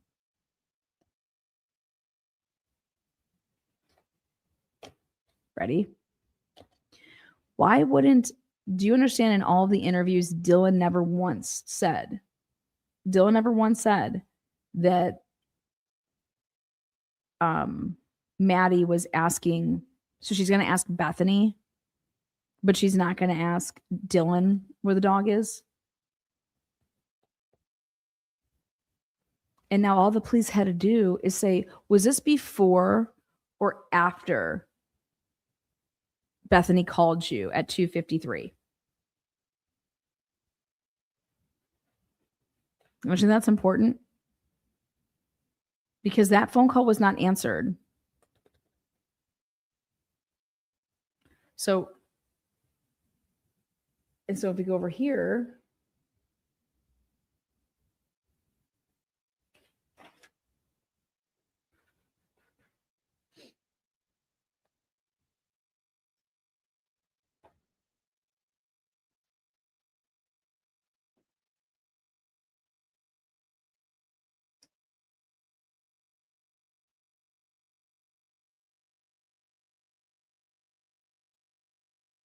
Bethany takes several pictures with Murphy in Kaylee's bed at 2:02. I'm trying to get my hands on those because I want to see where the fork is. So that was another, I did a FOIA request of those pictures. I said, I just want to see the fork. Show me where that fucking fork is. I want to see that fork. I'm obsessed with seeing that fork. We're going to find that fork. Kaylee is too neat for that fork just to be chilling. So now we're gonna. So I want you to see something. This is what the police want you to believe. This is how crazy this is. Ready? We know this is not true. This is so fucking crazy. So now the police want us to believe this. Okay. So based off of what. So basically, when Dylan or Bethany gave statements, they then tried to like prove them right. How do I know this? Because look at what these motherfuckers did. When Bethany said in her interview that Maddie came down as she was watching the show, Maddie came downstairs and asked her if she had Murphy with her because she could not find him. Well, first of all, you said that you lock your door and you close your door and you're locking your door. So how did Maddie knock on the door? She just talked to you through your closed door. You know, hey, Bethany, you got the dog? I don't know where the dog's at. I can't find the dog. No, I don't have the dog. And then she's following up to go upstairs. Okay, because Bethany was saying how she was so drunk, right? Ready? Well, look at this. So you want us to believe that Bethany is the hungriest motherfucker, like, get me Mac. Like she's the one then she goes to grab the chips, right? And you want me to believe that Xana is not home, but yet right after they're talking about getting this food, literally Xana is, okay, DoorDash Jack in the Box ordered by Xana. Or was Xana's phone available to be used, okay, to extend the time of someone's life? Like, hey, they're still alive, okay, at this time. Look at, they placed the DoorDash, okay? But what are the odds here? Because remember, when Bethany put it in a chat like this and asked everybody to get me some Mac, ready? This was to Xana, Ethan, Dylan, Kaylee, and Maddie. Ready? You guys are gonna fucking go. Guess. So at 1:55, Xana had this in Snap. And you're gonna sit here and tell me that Xana placed a DoorDash order at 2:15 and did not include her roommate saying that to her and not hit her back up and say, hey, I'm going to order from Jack in the Box. What do you want? Are you fucking high? Are you guys all high? You really think that that's what happened? Then I'm going to tell you what, then these people aren't friends, because there is no way that my roommates in college would have ever done that. It's never fucking happening. There is no way. Not a fucking chance in hell would my roommates open up our text messages knowingly that they're about to go order food and leave us out of it.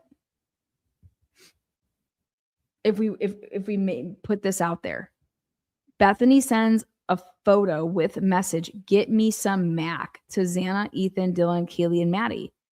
After Xana would have seen this, okay, you're telling me that she doesn't hit up Bethany and say, I'm going to order from Jack in the Box if you want anything from there. I'm going to DoorDash from Jack in the Box if you want anything. Well, and if that's the case and they don't play like that, then And then the other thing that should just blow your minds away is that here they lie about this 217. Barking can be heard. Calling for Murphy and whistling can be heard. And so then what you're trying to tell me that is happening here is that you think that that's happening when it's not. And you're like, this would be immediately pretty much right after Bethany goes down to her room, because you guys at 2:10 and at 2:13, fucking idiots, they're over here gouring it up, right? and they're still upstairs because Dylan's doing and making the text, and then they record some stupid shit, so they're talking about it again. And you think that little fucking Bethany has already got her fucking ass all the way ran downstairs, tucked in her fucking bed without her chips? Come on. But look at how they're like, no. That's it. Bethany's saying, I was outside for just a couple seconds, and then like it was cold. I put something away in my cupboard, I grabbed my chips, and I went to bed. Well, then why the fuck are the chips upstairs on the couch? I mean, this girl is hungry. None of this is accurate. The evidence tells us that this is not accurate. Unless you want to fucking tell me that, okay, Bethany got off her ass and came back upstairs with her chips and then decided to sit on the couch and start eating them some more, in the morning. I mean, I don't, what, I mean, this is the easiest shit to see that those chips are where they're at. And then where's her iPad? And then she says that she was watching a TV show off of Hulu. I would go and check to see if she even has a Hulu account at that point.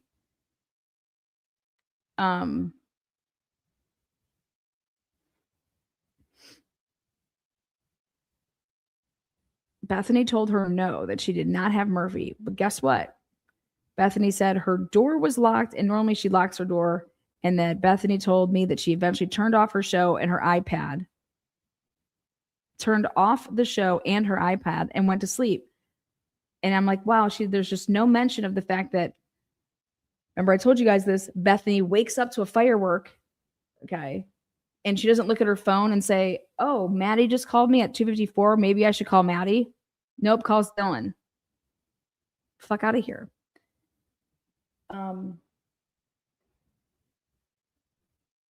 And so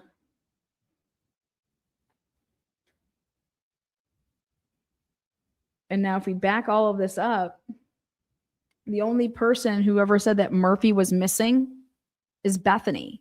So just throw all of that shit out. I don't even believe that Murphy was missing. Okay. And then they're making this whole fucking thing, up right here. And it's like, wow, the time frame that everybody wants to just act like there's nothing going on is when I believe that there's undercovers up there.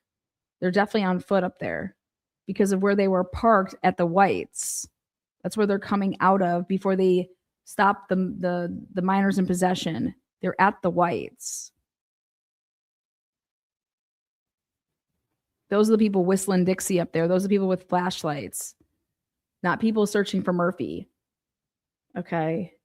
Because you're going to sit there and tell me that Dylan, who's awake, has no idea that Murphy's missing. And Murphy would be, or Dylan would be like, oh my God. And then Murphy went missing. But like, she's a talker, man. Somehow that Maddie just was like, I'm not going to tell you that the dog's missing, but I'm just going to tell Bethany that the dog's missing. Come on, people.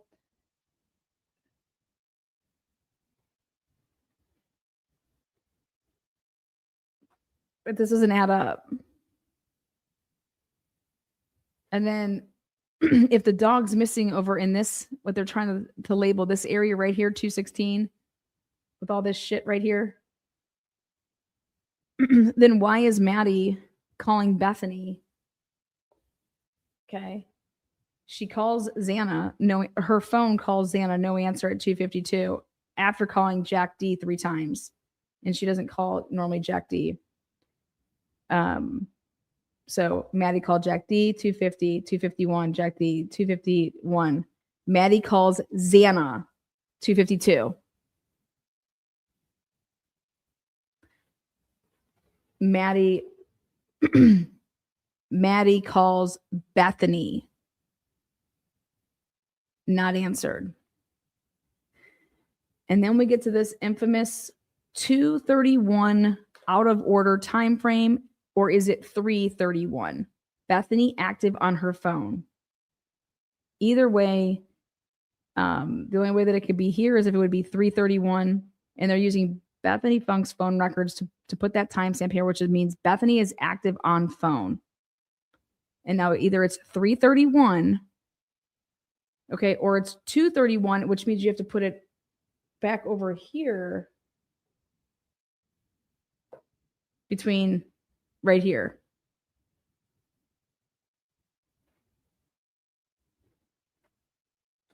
And so what I said was, okay, let's look at this. Bethany's cell phone, page 54. So Maddie calls Bethany and it's not answered. This is what's interesting. It must have been at least answered to the capacity of that your voicemail picked up, because there's no way that it would be on Bethany's cell phone if. But then let's look at page 54.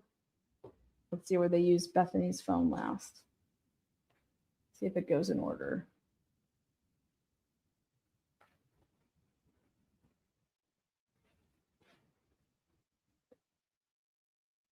Oh, here we go. Bethany's cell phone, page 214. Look at that. Bethany's cell phone, page 214. Holy shit. Bethany's cell phone, page 212. This means it's going backwards in reverse order. Bethany phone timeline page, that's totally different. Using a timeline page for that.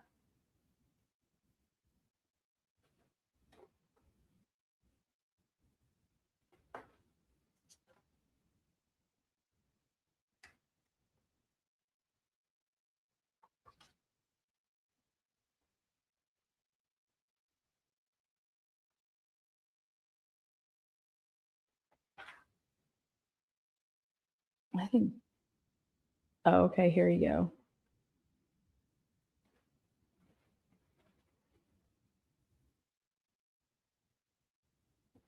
See where it says Xana still active on TikTok, still active?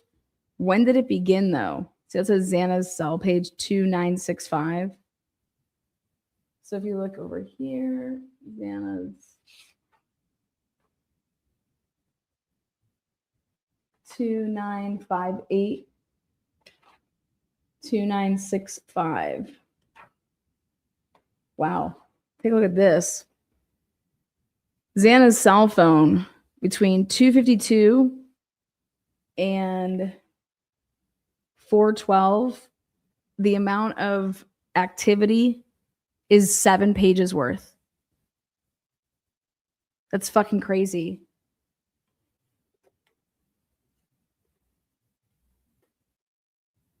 That's a lot. That's a ton of pages to go through in a 2-hour period, not even in a 1 hour and 12-minute period. That's a shit ton. That means her phone's doing a lot of things. I want to know how many times it was opening and closing.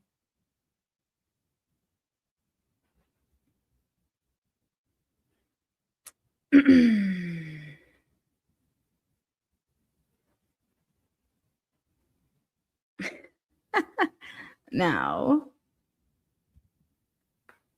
again, it was Bethany that said, Dylan told me he was white with a big nose. And that this firecracker, I heard it before I called Dylan. And when I called her, I asked to see, hey, did you hear this? And she said, and she said, yes. And she says, yes, she heard it.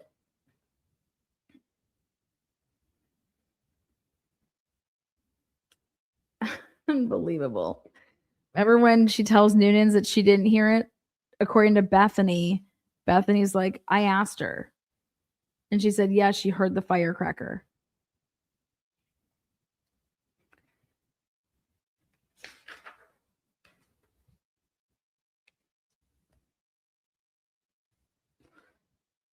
Now, I've always wondered this because Bethany was like, listen, I just didn't believe Dylan. Like, she says it right here. I didn't think that she knew what the fuck she was talking about. So my question is nowhere in the interview it says when Dylan arrived at the She says, it's right here.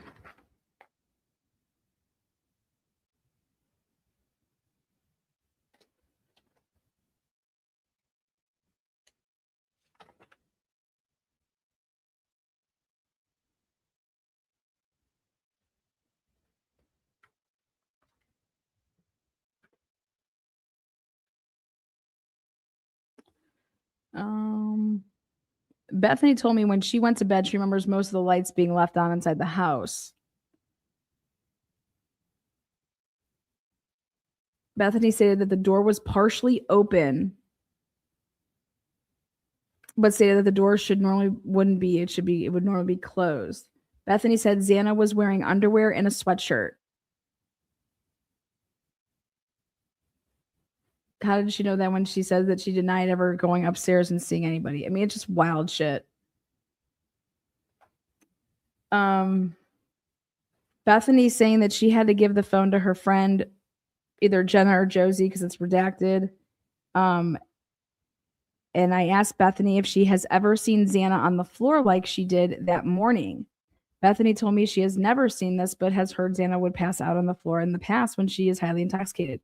Bethany told me that Hunter went back into the house. Bethany could not remember if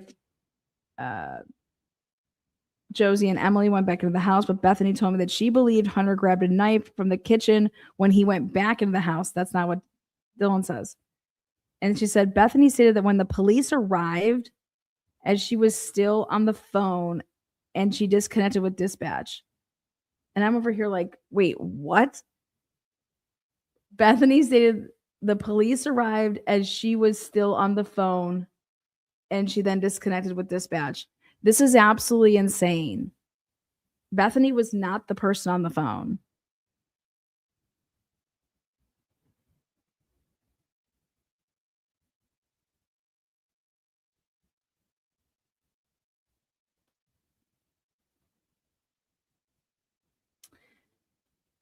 Allie Tally, thank you so much.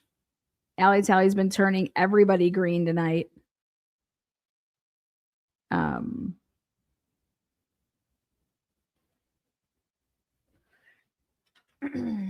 Wait, where does she say that? She says, Bethany told me prior to hearing the firecracker, she thought she heard Murphy bark. She also heard what she thought was the beer pong table moving and cups falling. That was all before. So when these investigators try to say that the firecracker sound was the cups falling, she specifically lays it the fuck out and says, all of that stuff, it's right here, happened before. Bethany told me prior to hearing the firecracker, she thought she heard Murphy bark. She also heard what she thought was the beer pong table moving and cups falling. The beer pong table was located in the living room, which is above Bethany's bedroom. Bethany stated she was not sure what the sequence of events were for sure, but she knows she heard Murphy bark, the beer pong table, and then the firecracker first before she called Dylan to see if she had heard the same thing.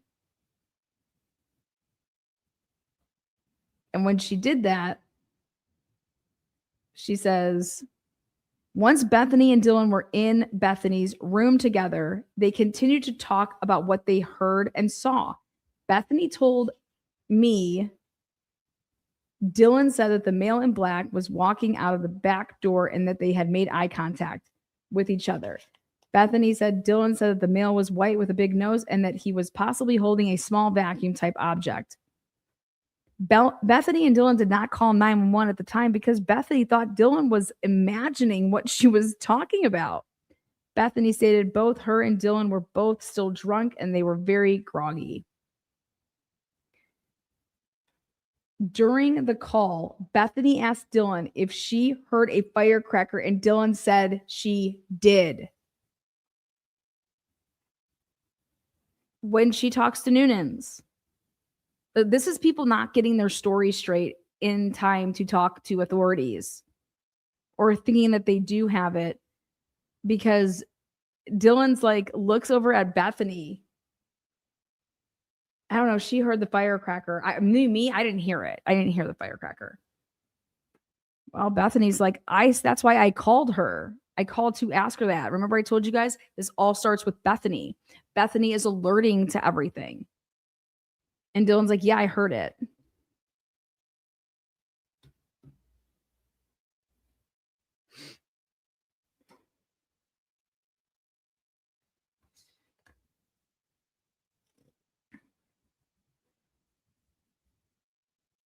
What I cannot believe that was not said here, ready, is, and I know why it's not said, because Dylan would not have told Bethany this. Bethany states nowhere that Dylan came down to my room and told me that she saw Xana laying on the ground, passed out.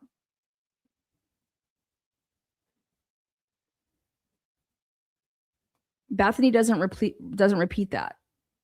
Why? Well, I think it's because then probably somebody would go upstairs, right? And that's the first thing that you would be telling. Because if you go to Bethany's or Dylan's statements, she's like, I was scared to go into her room. Fuck, what? It doesn't make any sense. But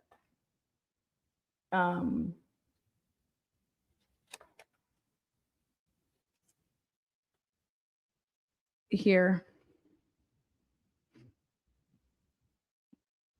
So again, this is Dylan. They told dispatch there were people unconscious. Dylan denied seeing Xana or any of the other victims' bodies. What? How could she make that statement?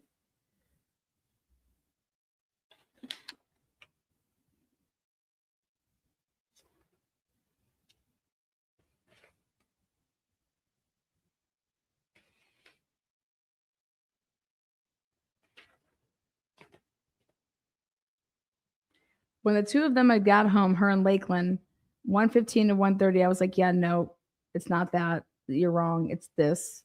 And I even think it's before that.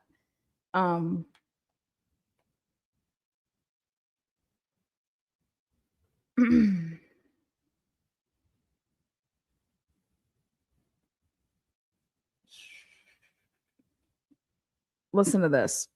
So she's telling authorities, Dylan is, that she does not believe that Eric ever came to their house because she never responded to his text about the fact that he was still driving. I was like, but Dylan, 2 seconds ago, you just said that if you started using Snapchat. So the question would be is, well, did you Snapchat him? Just because you did not do it in text message doesn't mean that there is no communication or that somebody else didn't message Eric Gower. Again, Eric Gower thinks that Dylan's a man. So there's that. Now,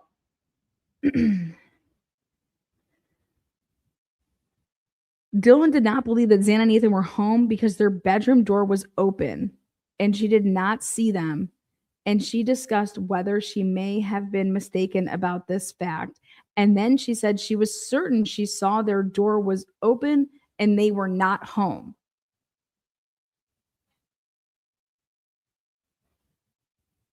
Come on.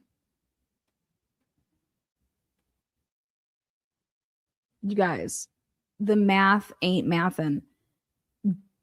Xana and Ethan cannot just be up in space between 2 and 4. You understand that? Especially between one, when Xana is texting and saying, like, basically asking Peter, is he good? She's no longer in that apartment anymore, in apartment 4. Okay. And that was at 12:20. Well, who knows with the way they do math, but that was at 12:20. Xana to Pistol Pete, you good?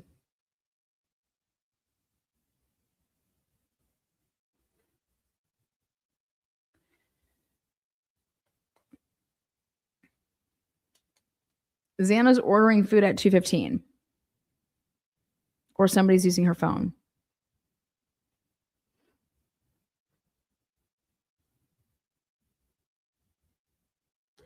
So again, you want us to believe that at 2:10 and 2:13, you're adamant about finding out what Eric Gower is up to.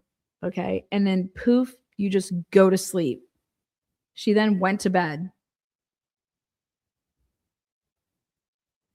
Like, we have you up and then poof, you just go to bed. She then went to bed, which she advised was after texting Eric, the Uber driver. And Dylan is adamant of this because, and you have to ask yourself why. Because Dylan wants to completely disassociate herself with everything that's going to take place after 2:30 a.m. and between 2:30 a.m. and 4, in my opinion. But hey, what do I know?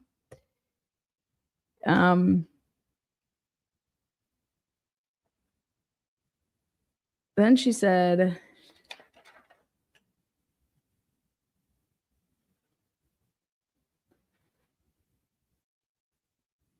she described the last episode of Vampire Diaries, and she remembered it was 2 males rescuing a female. She explained it was not violent. She advised the male figure in the last episode was wearing all black, but Dylan explained that this was normal for the series. She is not certain whether she heard Murphy barking during the first time she opened her door, but she advised it was possible, or that he was barking and moving away from the house because that's what it sounded like to her. Now, this is when, if you're a gooch, you just have to ask yourself, what the fuck am I doing here? Dylan stated she was not processing what was occurring as a threat. This was not a threatening situation to her. Seeing this masked man.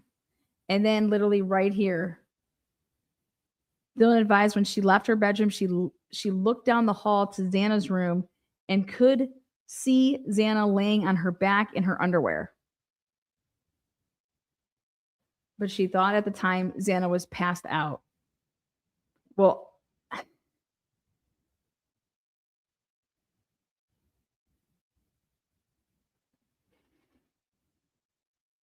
according to Hunter Johnson, the door, he had to open it enough that he did not know what was behind the door.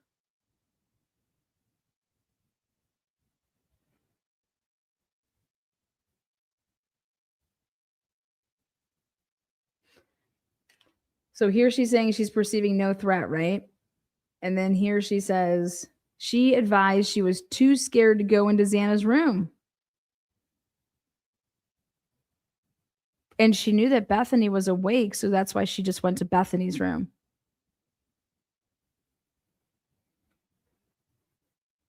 She saw Xana was wearing her underwear and explained that it was normal for Xana to be in her underwear because she was comfortable enough around the roommates that she would just walk around in her t-shirt and underwear. And so wouldn't the question be like, wait, but I thought you weren't scared. And then here's me. Okay. Dylan, busybody, nosy person, is centrally located to everything that's taking place. And you're going to sit here and tell me that she never saw Xana? She never saw Kaylee. She never saw, she would have been walking out right into the mix of it all on 3 or 4 occasions based on her story. So Brian Culver manages to not be on 10 videos and manages to have these people wait 9-10 hours to call 911. But there's a witness, a surviving witness, that just doesn't call 911.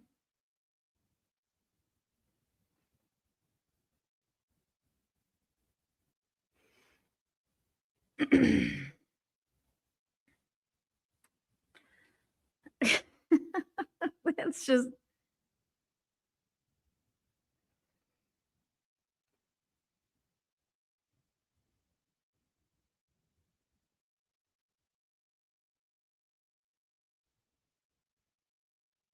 she advised that he, meaning the person that was in the mask, had to have heard her call Kaylee and Xana. And she thought he would have had to have heard her calling for them. And she was confused as to why he did not come to her room. I was calling them out. I was calling Kaylee and Xana. She doesn't say Maddie. I was calling Kaylee and Xana. I was calling their phones. I was calling out their names. This person had to have heard me. Okay.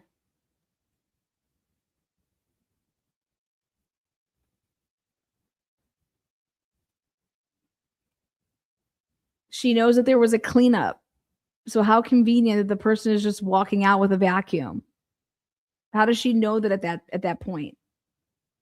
How does she know that all of this shit was cleaned up? Because this is all after the fact, man.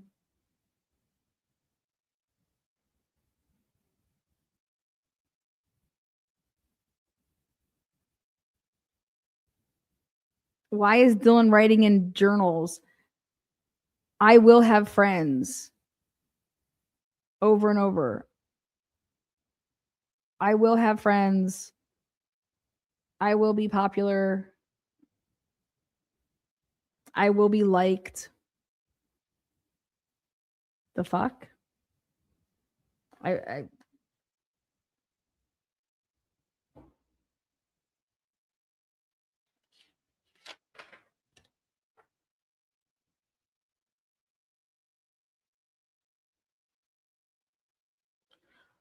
How is Dylan confusing all of this? Or is she not? And she's saying that the last time she saw Xana was at Allie's house at approximately 11:04. 11:04 p.m. That means you left Sigma Chi by 11:04 p.m.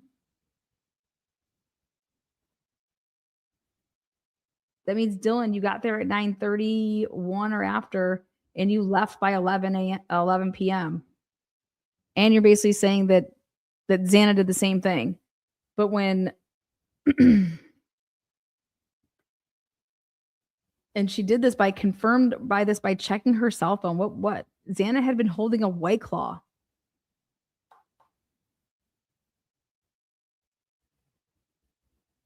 Xana had a White Claw. Maddie had a White Claw. Everybody's White Clawing.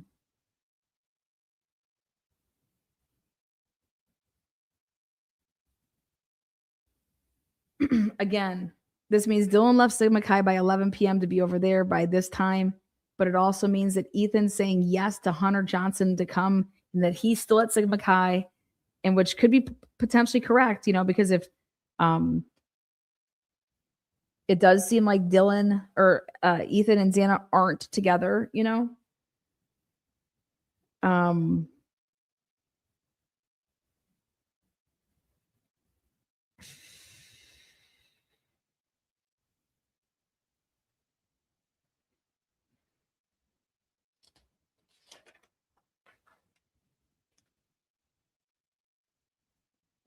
Now, Dylan says that they stayed in the house when the police arrived.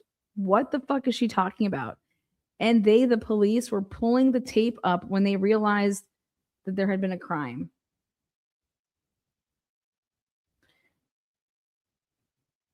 She said Kaylee had a balcony and she remembered looking at the pictures in the news. And Kaylee's curtains were all messed up. Actually, it would be from being upstairs because those news pictures, I want to try to go find those. But she's talking about that these curtains were all messed up. She thought that the distance of the balcony to the ground may have been too much and brought too much attention if that is how the suspect made entry into the house through Kaylee's bedroom, because she is like, how did somebody get in here? Basically, like, I would have seen them. Alluding to the fact that she was up, not sleeping. She should be like, I have no idea how they got in here because I was sleeping.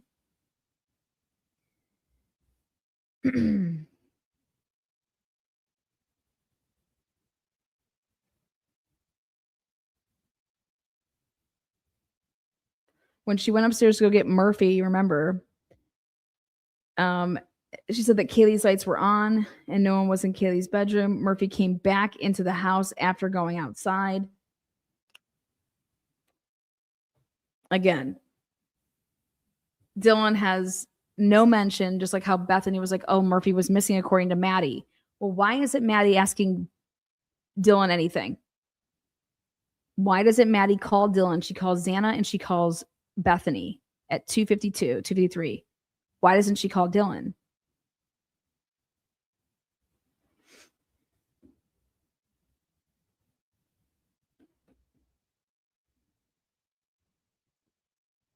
Maybe, just maybe, Maddie and Kaylee saw something that they were not supposed to see. Okay. And they're like, oh my God, what the fuck? What are we supposed to do? Oh my God, Dylan's going crazy. Dylan, I don't know. She's fucking, who knows, covered in blood. Who the fuck knows? But you cannot look at this and ask yourself, wait a second, why is Maddie calling right here? You can't look the other way. Sorry. You just can't. There it is. Maddie called Xana, no answer.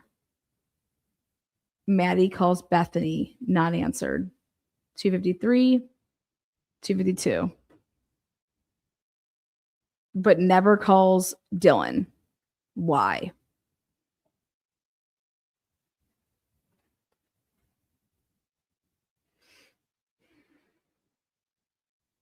Shit was going down. Something was going on. Something was happening at 2:52 and 2:53. There's not a fucking doubt in my mind.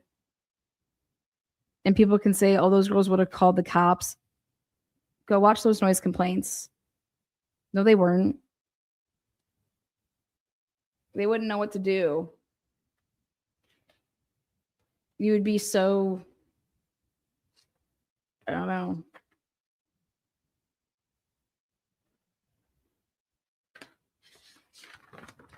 Wild shit. Wild shit. Nobody wants to go with the timeline. So we're waiting to see Peter, good old Peter Cottontail here. I wanted to keep this right at 2 hours. We went 8 minutes over. So,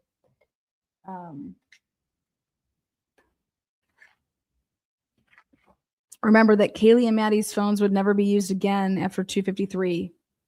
So think about this. You're just going rampant with these phones. And even if you're not calling people, people are on like their cell phones to go through social media. And there is nothing to show any phone activity from Maddie or Kaylee from 2:53 on. And what that would normally tell you in an investigation is that would tell you that, oh, they both fell asleep at the same time. No. It would tell you that also Xana's phone, Ethan's phone. Well, Ethan's not doing shit after when he texts yep to there's no other outgoing commands. There's nothing happening on his phone. It's a big problem.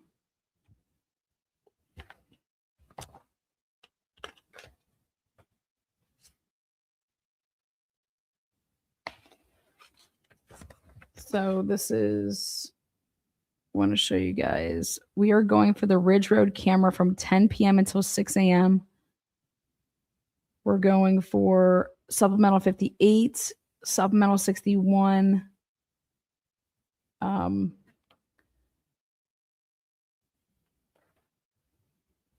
This is 3 dudes that were interviewed.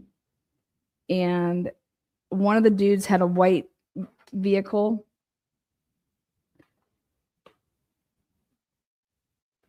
And this person was bar hopping with his friends, and they started at the Hunga Dunga Brewery.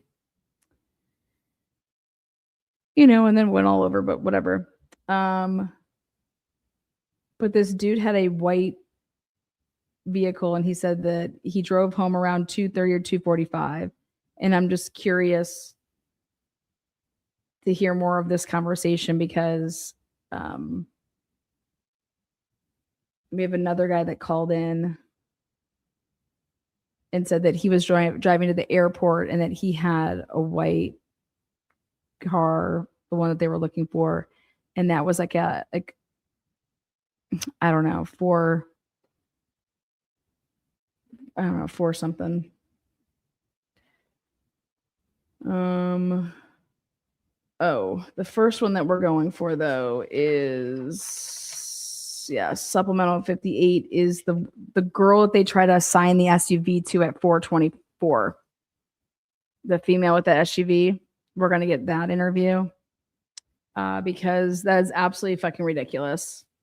She did not come home and fucking check on her cats because there is no vehicle arriving and then getting out and then checking on cats for 20 minutes and then leaving. That car's there all night. So who truly left at 424? That's in supplemental 58. Then also in supplemental 58, this Tallman guy is the Sobro driver, and I'm going after his. It's all the text message, the group pics, all this shit. And I'm going to tell them that they can redact shit, but I need some timestamps. Lana, we need the tea about the journal. The journal's lit as a tit. The journal's out of control. Dylan Mortensen was drawing fucking headless people, people without torsos, hands taken off of bodies, all bloody.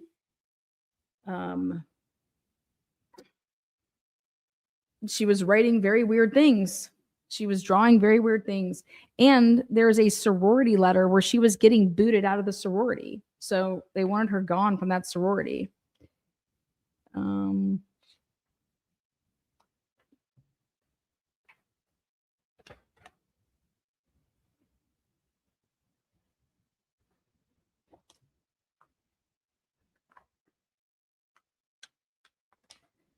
This one guy says he was jaywalking. That's why I wanted this other one, because I'm like, jaywalking? What the fuck?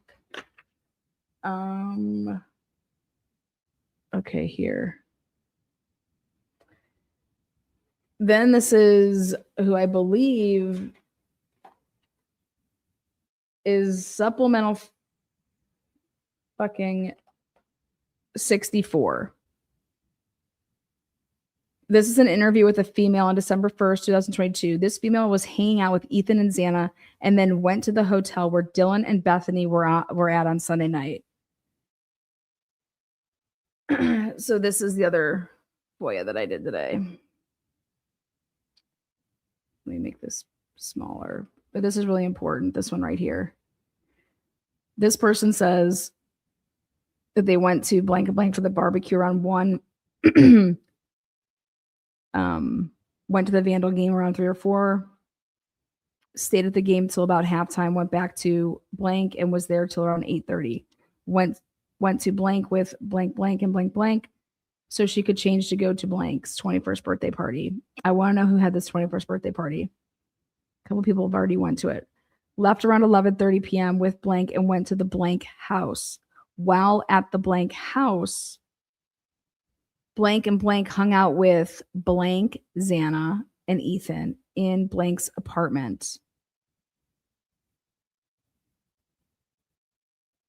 Blank hung out for a couple hours at the blank house and ran into blank at around 12 or 12:30 a.m. Blank told blank she couldn't get drunk and made a statement to the effect of she wasn't feeling it.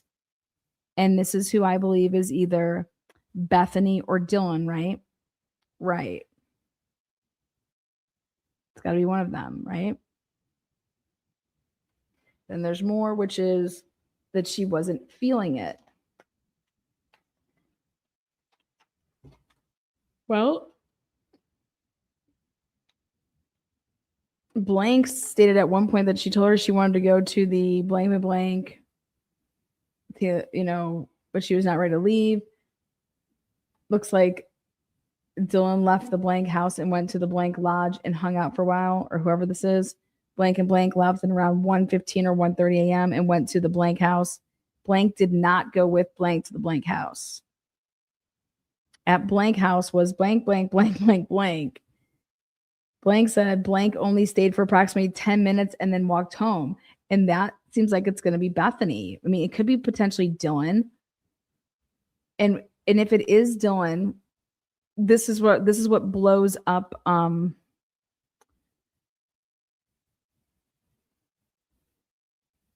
well, here I'll continue, but blank left what's up?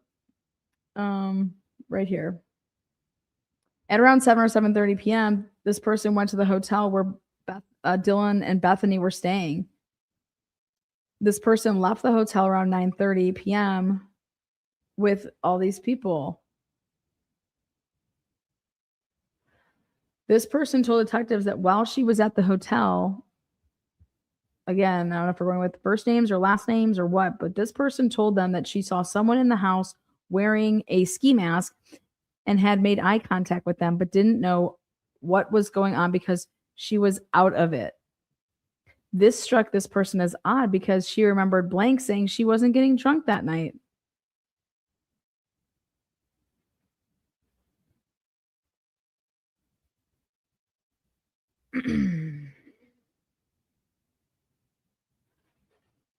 Dylan's journal was Dylan had a journal. It was in her room. Dylan's journal is off the hook. Dylan's journal is going to blow people's fucking tits off. Dylan's journal is going to. There was also a sorority letter, okay? And they were trying to kick Dylan out of the sorority. So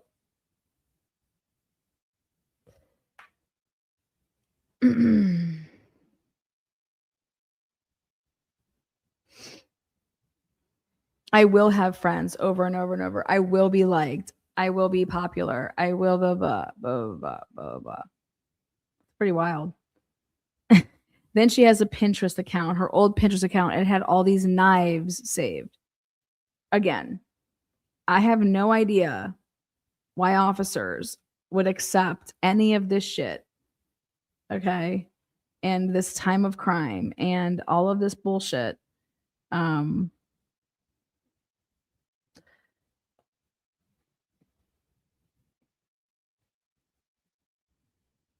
Anyways, this is really important.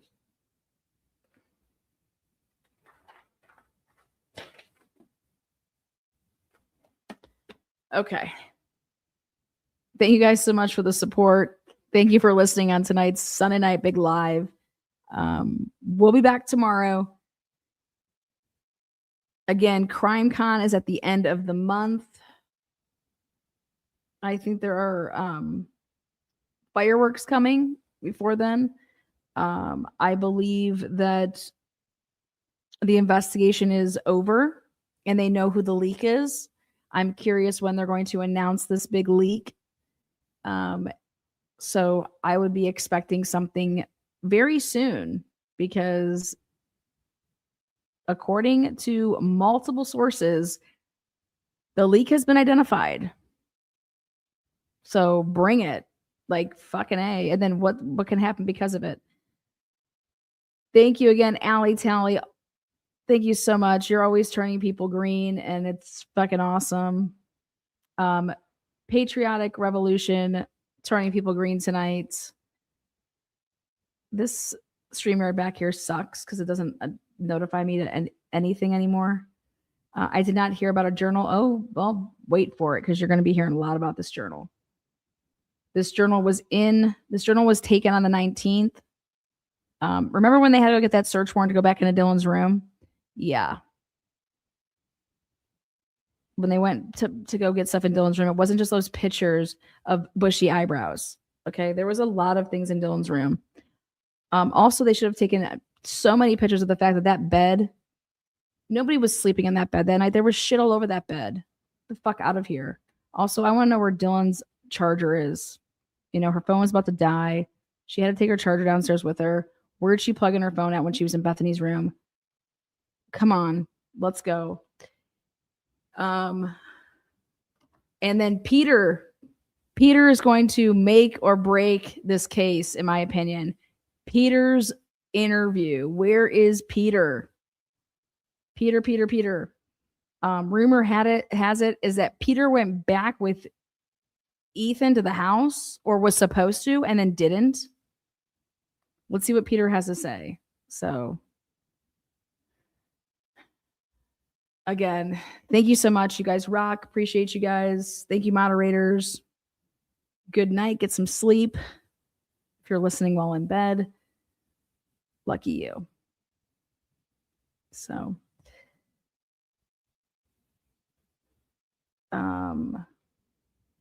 I thought I had my other FOIA here too.